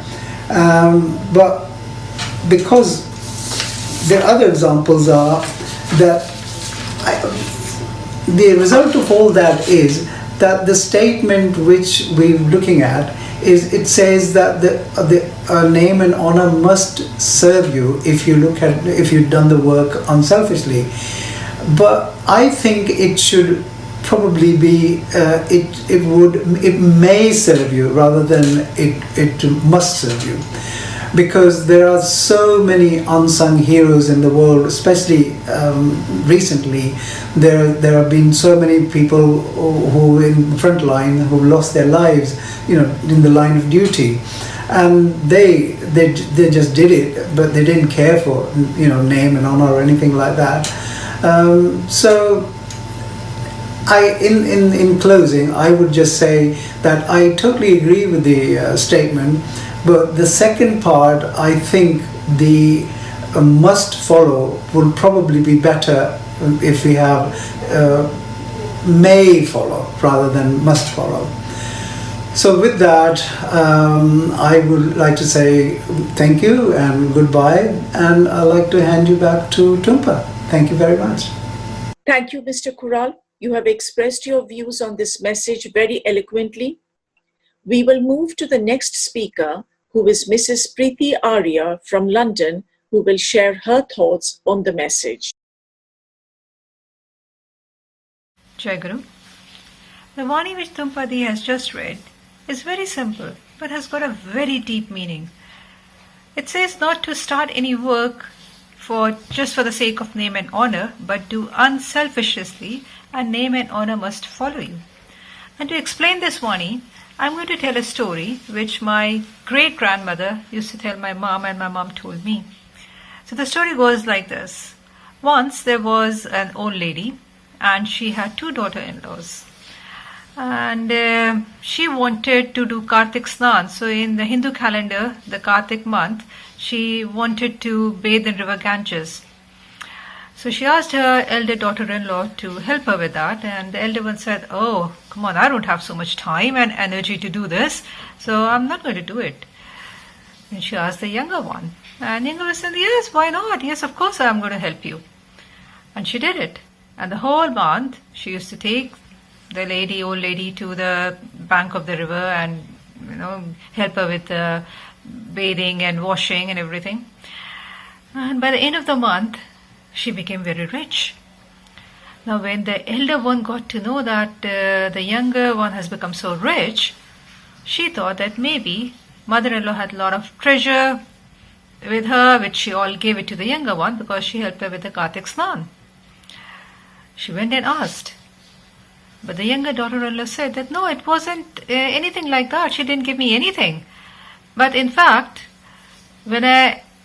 after the bath, when I used to wash her clothes and squeeze them, all the water droplets became gems, pearls and diamonds and other gems. And I used to collect them, and I became so rich by the end of the month. And the elder one thought that, oh, is it like that? So she told her mother-in-law that I'm also going to give you Kartik Snan next year. And this mother-in-law said that I've already done it, I don't need to do it again. But she said, no, I'll do it. Then she said, okay, that's fine. Next year came in the month of Kartik. The whole month she used to take her mother-in-law to the bank of the river, wash her clothes. But nothing happened. It just stayed water. Then she thought maybe at the end of the month when I'll do the final puja and there's some magic will happen then. That day she prepared food for the Brahmins and everyone. But a dust storm came and all the food got spoiled because the dust and the sun went in the food and nobody could eat that food. Now, this lady was very disappointed. Then she asked her asked her mother-in-law that why same thing didn't happen with me. The younger one got so rich, she got gems, and I didn't get anything. And mother-in-law replied that because she did with devotion, she did out of love. She wanted to do it for me. She wanted to make me happy. She didn't do with any selfish interest. She didn't expect anything. She just did it for me. Whereas you did with a completely selfish motive. And that is why you didn't get anything. And that's exactly what the Vani says. That if you start an activity with the hope of name and honor, do not start an activity, but to the extent you do any work unselfishly, name and honor must serve you. So, if you do something without any selfish interest, you automatically get a lot more than what you have ever expected. And that's what I think happens in the lives of all the satsangis as well. We all satsangis, in fact, all the people who have put so much of time and effort in making this Utsav possible, I'm sure the blessings of Thakurji have been with them, will remain with them, and they will continue to experience Thakurji's blessings in their lives. Jai Guru. Thank you, Mrs. Arya, for your lovely explanation. Now, if we just reflect on the speaker's explanation, Mr. Koral, you have mentioned about people who have worked wholeheartedly and they have enjoyed doing it without any expectations. And as a result of this, they have gained name and honor. You have also mentioned how certain people have earned name only and not the honor. And lastly, about the unsung heroes. Mrs. Arya, you have explained the message by narrating such a meaningful story of how one must do one's work selflessly and not with a personal motive.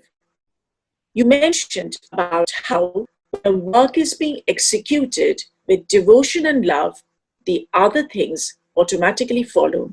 We don't need to strive for it. So one of the key words in the message is that Takur has said, to the extent, which I think means to the degree with which we work for. Do we have an underlying motive, or are we doing it unselfishly? It is completely dependent on a thought process. If the work or the act is executed without any intention or any underlying motive, then there is no go-between, and then only we embrace the name and honor, and these things come automatically to us. In this regard, Takur has said, good wishes and good service for the uplift of others determine one's weight, and it echoes in prestige. It is then that expansion happens, and we experience the true sense of joy and happiness. Thus, to sum up the key message is to work without any underlying motive. I will now move on to the next message. Try to give others as you desire to have. To proceed with this understanding, much is enough. Everyone will like you and love you spontaneously. I would now request Mr. Tushar Mohanty from Phoenix, USA, to share his thoughts on the message. Jai Guru all. My heartiest pranam to lotus feet of Pranam Dayal Sri Sri Thakur Anukul Chandra Ji, to Jagat Janani Sri Sri Bodama, Param Pujyapat Sri Sri Bodda, and present Acharya Dev Sri Sri Dada. On this blissful occasion of celebrating the holy 133rd birth anniversary of our beloved Thakur, I feel truly blessed to get this opportunity to speak about the message below from Satyanusaran. Try to give others as you desire to have. To proceed with this understanding, much is enough. Everyone will like you and love you spontaneously. So as per Takur ideology, life is a circle, and what we give comes around. Uh, this is basically based on a law. I mean, based on the ecology that we live around. We are governed by circles. We have the 4 seasons, we have the 12 months, we have 7 weeks in a day, and so we are all governed by things which are repetitive and reciprocative.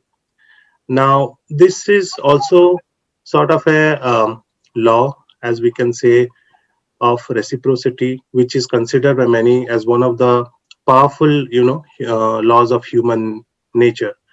And given an example, like um, if I do something nice for other, someone or he or she will try to do something good for me, and he or she will always be obligated to, reciprocate. So that's how the true human nature is about, trying to give back what someone has given to us, so that we are, trying to level up to the expectation. Now, another example is if I try to go for a lunch and I try to pay for a bill of some of my, colleagues. And next time if I go for a lunch with him, he would obviously, try to match up to my goodness or my, love, that he comes back and try to pay a bill for me next time. So it's all about, doing goodness and kindness, and in small measures, whatever, we can do, it comes back to us. Be it just saying a thank you and someone feels good and thanks us back, or trying to, help others in some or other way, in an in kind or material. Now, during this, as a live example, during this pandemic, I had an, opportunity to help others in, small measures, like, that there was completely lockdown and people were not getting out of home. So when I used to maybe go to a grocery to get some, errands or something, I used to, try to call and know if someone needs something, so that I can small in some way is to, try to bring something for him or her or to their family. And in one way or other, I've seen, like, they have also tried to help me whenever I was, like, having sort of something, or, uh, felt like, okay, I might have or need something. This was spontaneously, someone would have gone and he would have tried to get back the same thing or other to me, whatever I need. So it's a small example of, how helping others in one or other way brings, others to help us. I mean, even in we are not expecting it. So anything which is done in terms of kindness and goodness always comes back. We try to, always give back in good or kindness whatever people have helped us. And taking an example of, help, I would say, over here a few days back, I was in one of the superstores, and because of all of a sudden, because of like a temperature change, I had my car run out of battery. It died literally, and it was around 10 o'clock. And I was like, okay, this is like a new car, it's almost 2 years old, why would the battery die down? It's not expected. And I was all the time, uh, uh, calling, Takur, like, I need someone's help, or I need a jump start. And all of a sudden, I mean, in no way, like, I saw someone and just moving around my car, trying to, check as to, am I good? What happened to a car? What happened? Why is it not starting?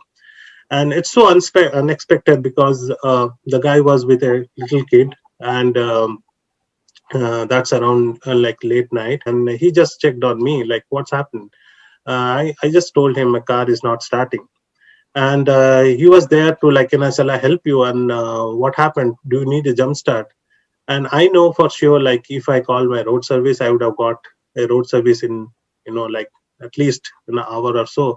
And he was there, he just brought his car, and he parked it beside me, and he put out his jumper cables, and there he was, trying to help me out of nowhere. I mean, sort of an angel. And he gave me a jump start, and I was able to get back home, where I would have been stranded in like more than an hour. I came back just in 10 minutes or so. And so it's a live example of anything that we have done good for others sometime or other back. It's not that you're going to get back from the same person, you're going to get back from somewhere or other. It's always will be leveled up through some or other intervention. So that's, as Takur says, we should always put our feet forward, our hands forward to help, and make sure that we can help others in whatever way possible, little or much, whatever we have, we should try to help and share with others. But here we should also keep in mind that whatever we try to do good, we should always do it honestly and with good faith, because if we not doing that in a good faith, and that has more problems to us when things go wrong. So we should always be honest and true to when we are helping others, and not have other intentions in mind. So that's where our troubles will start. So always help others, but help in the right faith and honesty that you need. So let us, friends, try to inculcate the teachings of Takur, who teaches us the right principles to lead life, and also share the same values with our near ones. Again, as per the teachings above, when we spread love and kindness, we get back the same in our life, much more than what we have shared with others. Joy Guru. Thank you, Mr. Mohanty, for your insightful discussion. We will now go to Hong Kong, and it is my pleasure to welcome Mrs. Richa Sinha to the platform. Mrs. Sinha, please can I request you to share your thoughts on the message. Jai Guru, myself Richa Sinha from Hong Kong, and today I am so blessed that for the first time I have got this opportunity to speak something about the holy book of Sri Sri Takur Satyanusaran. The topic is, try to give others you desire to have. To proceed with this understanding, much is enough. Everyone will like you and love you spontaneously. Further, Takur says, being just try to make everyone happy in an honest way, you will find that many are trying to make you happy. Be careful. Don't try to make anyone happy at the cost of yourself. Then your troubles will know no end. Here what I understand from my little knowledge, that we make a living by what we give. As we live with what we receive. But what is the right way to live? As Takur says, balanced life is the successful life. We should have balance in our professional and personal life, in our financial and spiritual life. Then only we can attain the purpose given to our souls. हर आत्मा एक purpose के साथ इस संसार में हर आत्मा को भगवान ने भेजा है, और हम सबको उसी पर्पस से मिलना है. So giving back is as good for you as it is for those who you are helping, because giving gives you purpose. When you have a purpose-driven life, you are a happier person. Giving is a powerful pathway to personal growth and lasting happiness. Helping others may just be the secret to living a life that is not only happier but also healthier, wealthier, and more meaningful, more productive. So, here are certain things we all should keep in mind while we try to give something in order to receive something, to have a purposeful and meaningful life. These are, first one, we should find our passion. Our passion should be the foundation for giving. It is not how much we give, but how much of love we put into giving. That is very important. Now, second, we should give our time. The gift of time is often more valuable to the receiver and more satisfying to the giver, because it is more important and more valuable than the gift of money. Now, the third one is find ways to integrate your interests and skills with the need of others. It is being willing to give more than receiving, because while receiving, you still keep your interest intact inside. Now, the fourth one is you should be proactive, not reactive. We should set aside time, think about our own options, and find the best charity for our own values. Like if some friend is asking for the charity, we should see whether it is meeting our own values and our own interests. Now the fifth and last one, don't be guilt-tripped into giving. As Takur says, if you'll try to make everyone happy, your problems will know no end. So the key is to find approach that fits us. When we do, then the more we give, the more we stand to gain purpose, meaning and happiness for all the things we look for in life but are so hard to find. So finally, I would like to conclude that we all should be wise and very strong and choose our paths carefully. Thank you so much. Jai Guru. Thank you, Mrs. Sinha, for reflecting on the message. I would now like to welcome Mr. Palit Shaha from Adelaide, Australia, to share his thoughts on the same message. My heartiest pranam to the lotus feet of Param Dayal Sri Sri Takur Anukul Chandra, Jagat Janani Sri Sri Barama, Param Pujaniya Sri Sri Barda, present Acharya Dev Sri Sri Dada, Param Pujaniya Sri Sri Babai Dada. I'm blessed to be part of this 133rd birth anniversary of Sri Sri Takur Anukul Chandra. I'll share my understanding from a particular quote mentioned in the holy book Satyanusaran, written by Takurji himself. The quote is, try to give others as you desire to have. To proceed with this understanding, much is enough. Everyone will like you and love you spontaneously.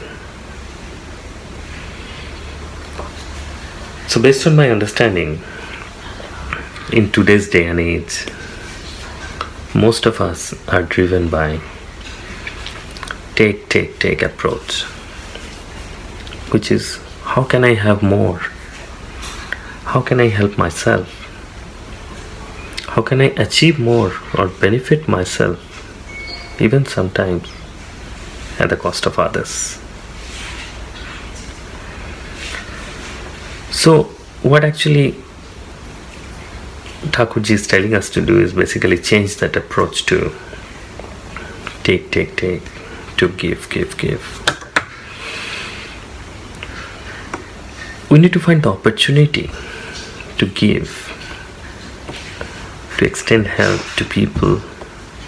It may be one person, maybe a couple of people, or maybe a group of people. By helping them overcoming a particular obstacle, by resolving a problem, or by trying to achieve their goals. And that give can be either materialistic or non-materialistic. What I mean by that is, we can help people by giving them some food, shelter, some money, clothes, etc. We can also help people by just showing them the way of achieving through some inspirational quotes, giving them some motivation, giving them some courage to deal with the problems. And sometimes by explaining the quotes Takurji has written in this holy book Satyanusaran about how to lead our life and how to solve problems. So the more we give and help others, we actually collect a lot of blessings, a lot of good wishes, a lot of love, like Takur has mentioned in this particular quote. And that has so much power actually, which will even help ourselves to achieve or get more. So the bottom line is, the more we help others and give more, we collect blessings, the good wishes and love. And through that, it also opens up the door of getting for ourselves. And sometimes through that door, we get more than what we would have got had we tried to gain only for me in that process instead of helping others. So let's follow Thakurji's instruction and help as many people as we can, which will not only help them, which will also help ourselves as well. Thank you for listening. Jai Guru. Thank you, Mr. Shah, for your explanation. So now if we recap very briefly the key thoughts behind the message for each speaker. So let me start with Mr. Mohanty. So Mr. Mohanty, you have given real-life examples about how the law of reciprocity works and its effect on our day-to-day lives. You have mentioned about how anything done in terms of kindness and goodness comes back to us. You have shared a personal experience which you have witnessed recently in this regard. You have also talked about whatever we do, we should do it with good faith and honesty. Now let me go to the second speaker. Mrs. Sinha, you have mentioned a very key term, and that is maintaining the balance. We can maintain this balance when we have a clear purpose. You have spoken about how giving is a powerful pathway for helping others, and the more we give, the more we stand for our purpose. And now I'm going to the last speaker for this message, who is Mr. Saha. Mr. Saha, you have mentioned about changing our approach from taking to the approach of giving. The act of giving can be materialistic or non-materialistic. And the more we give, the more we collect blessings, love, and best wishes. And by doing this, we also help ourselves to achieve more. So here I would like to share a short example of what Sri Sri Borda has mentioned in the course of discussing this message with other devotees and followers in Prosango Satyanusaran. And this is one of Sri Sri Borda's personal experience. So one day, Borda noticed a porter carrying something that was extremely heavy. And while he was walking with the heavy load on his head, he was blaming his destiny. And seeing this, the porter, Sri Sri Borda, approached him and helped the porter to put down the heavy weight on the ground. So when Borda did this, the porter felt extremely grateful and thanked Borda for his help. See, this is a little gesture of kindness, but it meant so much to the porter. In one of Thakur's book called Sriti Tirthe, Thakur has said, and I will say the Vani in English, in Bengali first, and then I will make my humble attempt to explain it very briefly in English. So Takur has said, Oporer proti koro she achoron, nije jaha pete tumi koro akinchon. So in English, do unto others as you would expect to be done from others. So now let's move on to the next message. If you be good yourself, thousands of people will be good seeing your example. And it is my pleasure now to welcome Mrs. Insia Dangawala from London to express her thoughts on this message. Hi. The way I interpreted this is that you should be a good role model to show other people and inspire them more than anything to be optimistic, determined, but also it gives you like a purpose in life. You know, yes, we all work, we all have a job, but doing voluntary work and things that you don't get paid for are really inspiring. And I want to inspire my children and those around me. And that's the reason that I got into charity work, especially because my parents always did so much for other people and for free. And I always used to be like, oh, why'd you do that? Why'd you do this? But now I've realized at this age, in 2005, I visited India with my family. And we toured 52 states there. And I'd never seen poverty like it, so it really opened my eyes. And it inspired me to want to do something. We visited an orphanage where I started my charity work, where we built a playground for the orphanage and helped the children. And we took, of course, clothes and pencils and things that, you know, we disregard here. And it's since then that I've started doing things. The most wackiest thing I'd say I've done is I've slept with the rough in central London, which I can't tell you, it was the hardest but most humbling experience of my life. Then most recently I have been volunteering getting for the food bank because I was inspired by some people watching them on TV working for the food bank. I thought I can do this. And also I took my children with me to show them what it was and what we do and why we're giving people food parcels, and you could see that, oh yeah, they actually made them think. And like I said, that I want to, you know, I feel fulfilled, I feel humble, you have more compassion, and because you do something, I feel like others around you will be like, oh, I want to do this. And a few of my friends have volunteered through the food bank recently because I did. I've taken friends with me as well because I want to get people involved, because it's so important to give back, especially in these testing times. Thank you, Mrs. Dangowala, for sharing your personal experiences. I would now request Mrs. Srinivas Sadachar from Gilbert, Arizona in USA to share his thoughts on the message. Jai Guru, thank you for giving me this opportunity.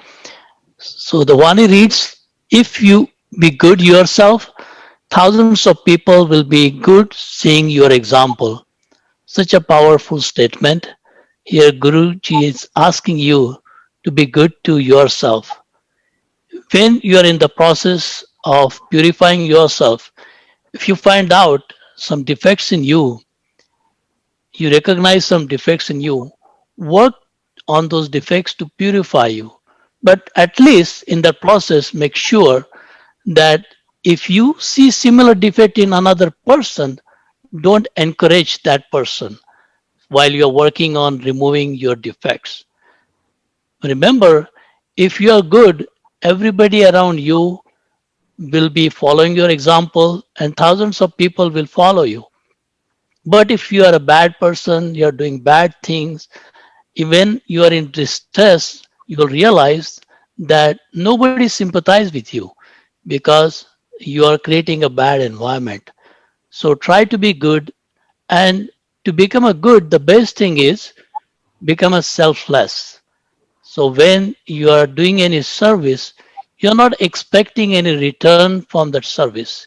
You're doing it for the sake of Guru, you're doing it for the sake of God, and you're being selfless. When you're doing anything with the intention of getting some benefit to you, that is a selfish service. And when you are being selfish, you don't get those blessings. But when you are doing a selfless service, you get everything that you want. So this is a very powerful Vani. Again, I just want to repeat the Vani. If you be good yourself, thousands of people will be good seeing your example. So be good so that thousands of people will follow your example and avoid being bad. So you don't want to be in the environment that is bad. Jai Guru. Namaste. So let us now briefly recap the key thought behind this message. So, Mrs. Dangawala, you have shared lots of heart-touching experiences and how your kind and good deeds can be the source of inspiration for your family and for the society. You mentioned about how you feel humbled when you have helped others.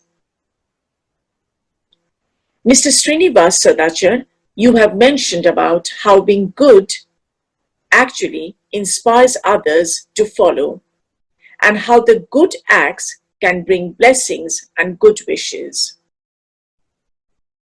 In the book, The Message Volume 5, Takur has said, "Follow ardently and be followed.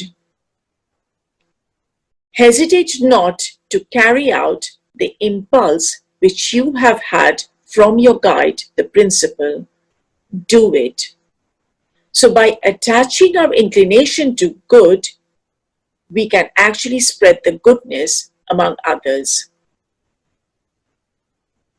We have now come to the last speaker, Mr. Sanjay Mukherjee from Brussels, Belgium, who will explain 2 messages from Satyanusaran. And I'll just read out both the messages. Going to school only doesn't make a student, and taking initiation only doesn't make a disciple. And the next message is, faith is the foundation. Arguments and reason can never bring faith. The lighter the feeling and shallower the faith, the less the constancy. Joy Guru all. My pranam to the lotus feet of Pran Dayal Sri Sri Thakur, Jagat Janani Sri Sri Boroma, to our Param Pujyapat Sri Sri Borda, and our present Acharyadev Sri Sri Dada. On the holy occasion of 133rd birth anniversary of Sri Sri Thakur, it gives me immense pleasure to share a reflection on one of the verses of Sri Sri Thakur mentioned in the holy Satyanusaran book. The Satyanusaran book is not just a book itself, but it's also a guiding principles on our daily life. Therefore, I'd like to share at least 2 of the verses which has a really a big impact on our daily life and in the current situation. One of them is about where Takur says clearly that by going to the school or by taking an initiation, you don't become a student or a disciple. To become a disciple or a student, you need to open up your mind. If your mind is not ready, you are still not ready to become a student. And that is really very much true. We send our children nowadays at a very young age to pursue some education, which they are not ready for it. If we don't know what they are asking for, what they are ready for, we cannot send them to the right places. Therefore, it's important to know and ask the questions. Are we ready to take the next step? Are they ready to take the next steps? It's very important that Takur realized this at the very early age when he wrote this book of Satyanusaran. It is basically a reflection of our internal feeling towards, and we should be open to that feelings also. That is very important message, and it has got a big repercussion on our daily life currently, because we see that a lot of young students, they don't know sometimes what they are really looking for, and if we provide them guidance, it can have a big and positive effect. Else, we can also see that students are sometimes people are completely diverted. They have lost their intention. They don't know what to do in their life. To build up a good and a sustainable society, we need to guide them into the right path. And therefore, this message of Takur is very, very clear. It really has a big impact. Another message which is also important and has an impact on our daily life, which Takur mentioned also in Satyanusaran, is about the faith. There he clearly says, faith is the foundation. Arguments and reason can never bring faith. The lighter the feeling, the shallower the faith, the less the consistency. It's very much true. Everywhere we see all the conflicts happening in different parts, whether it's in the northern part of hemisphere of our earth, in different parts we see there are conflicts, and conflicts arise because of lack of trust, lack of faith against each other. And this should be stopped. This should be stopped not only by having a dialogue, but also having faith on each other. Faith arises, or faith helps people to overcome a lot of difficult situations.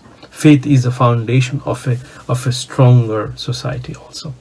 If we look at different parts of this world, where we see that if a community or if a country has existed, has done well, because the people inside that country has done well, because of the trust, because of the faith they have within themselves.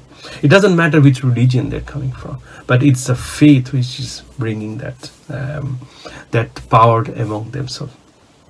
Therefore, I'd really like to thank everyone who has given me the opportunity to share this message of Sri Thakur. Mr. Mukherjee, you have spoken very eloquently about both the messages. So in order to build a sustainable society, we need to give proper direction to our young minds. And for the second message, you have said how faith is the foundation to build a stronger society, as it is faith which builds trust and brings people from different backgrounds together. And with this, I would like to conclude our panel discussion. I would like to thank each and every participant for sharing their insightful thoughts on the messages. I hope our viewers have enjoyed and found it beneficial. Jai Guru, Vande Purushottamam. So now we have come to the end of the webinar. On behalf of Satsang, I would like to express my sincere gratitude to all the participants for your excellent discussions on the teachings and ideology of Sri Sri Takur Anukul Chandra. I would like to give a very special thank you to Mr. Pardi for the beautiful music. Further, I would like to acknowledge our gratitude to all viewers for your continuous support and encouragement for the success of this event. I would like to extend a special thank you to our technical team who has worked day and night to compile this online program together.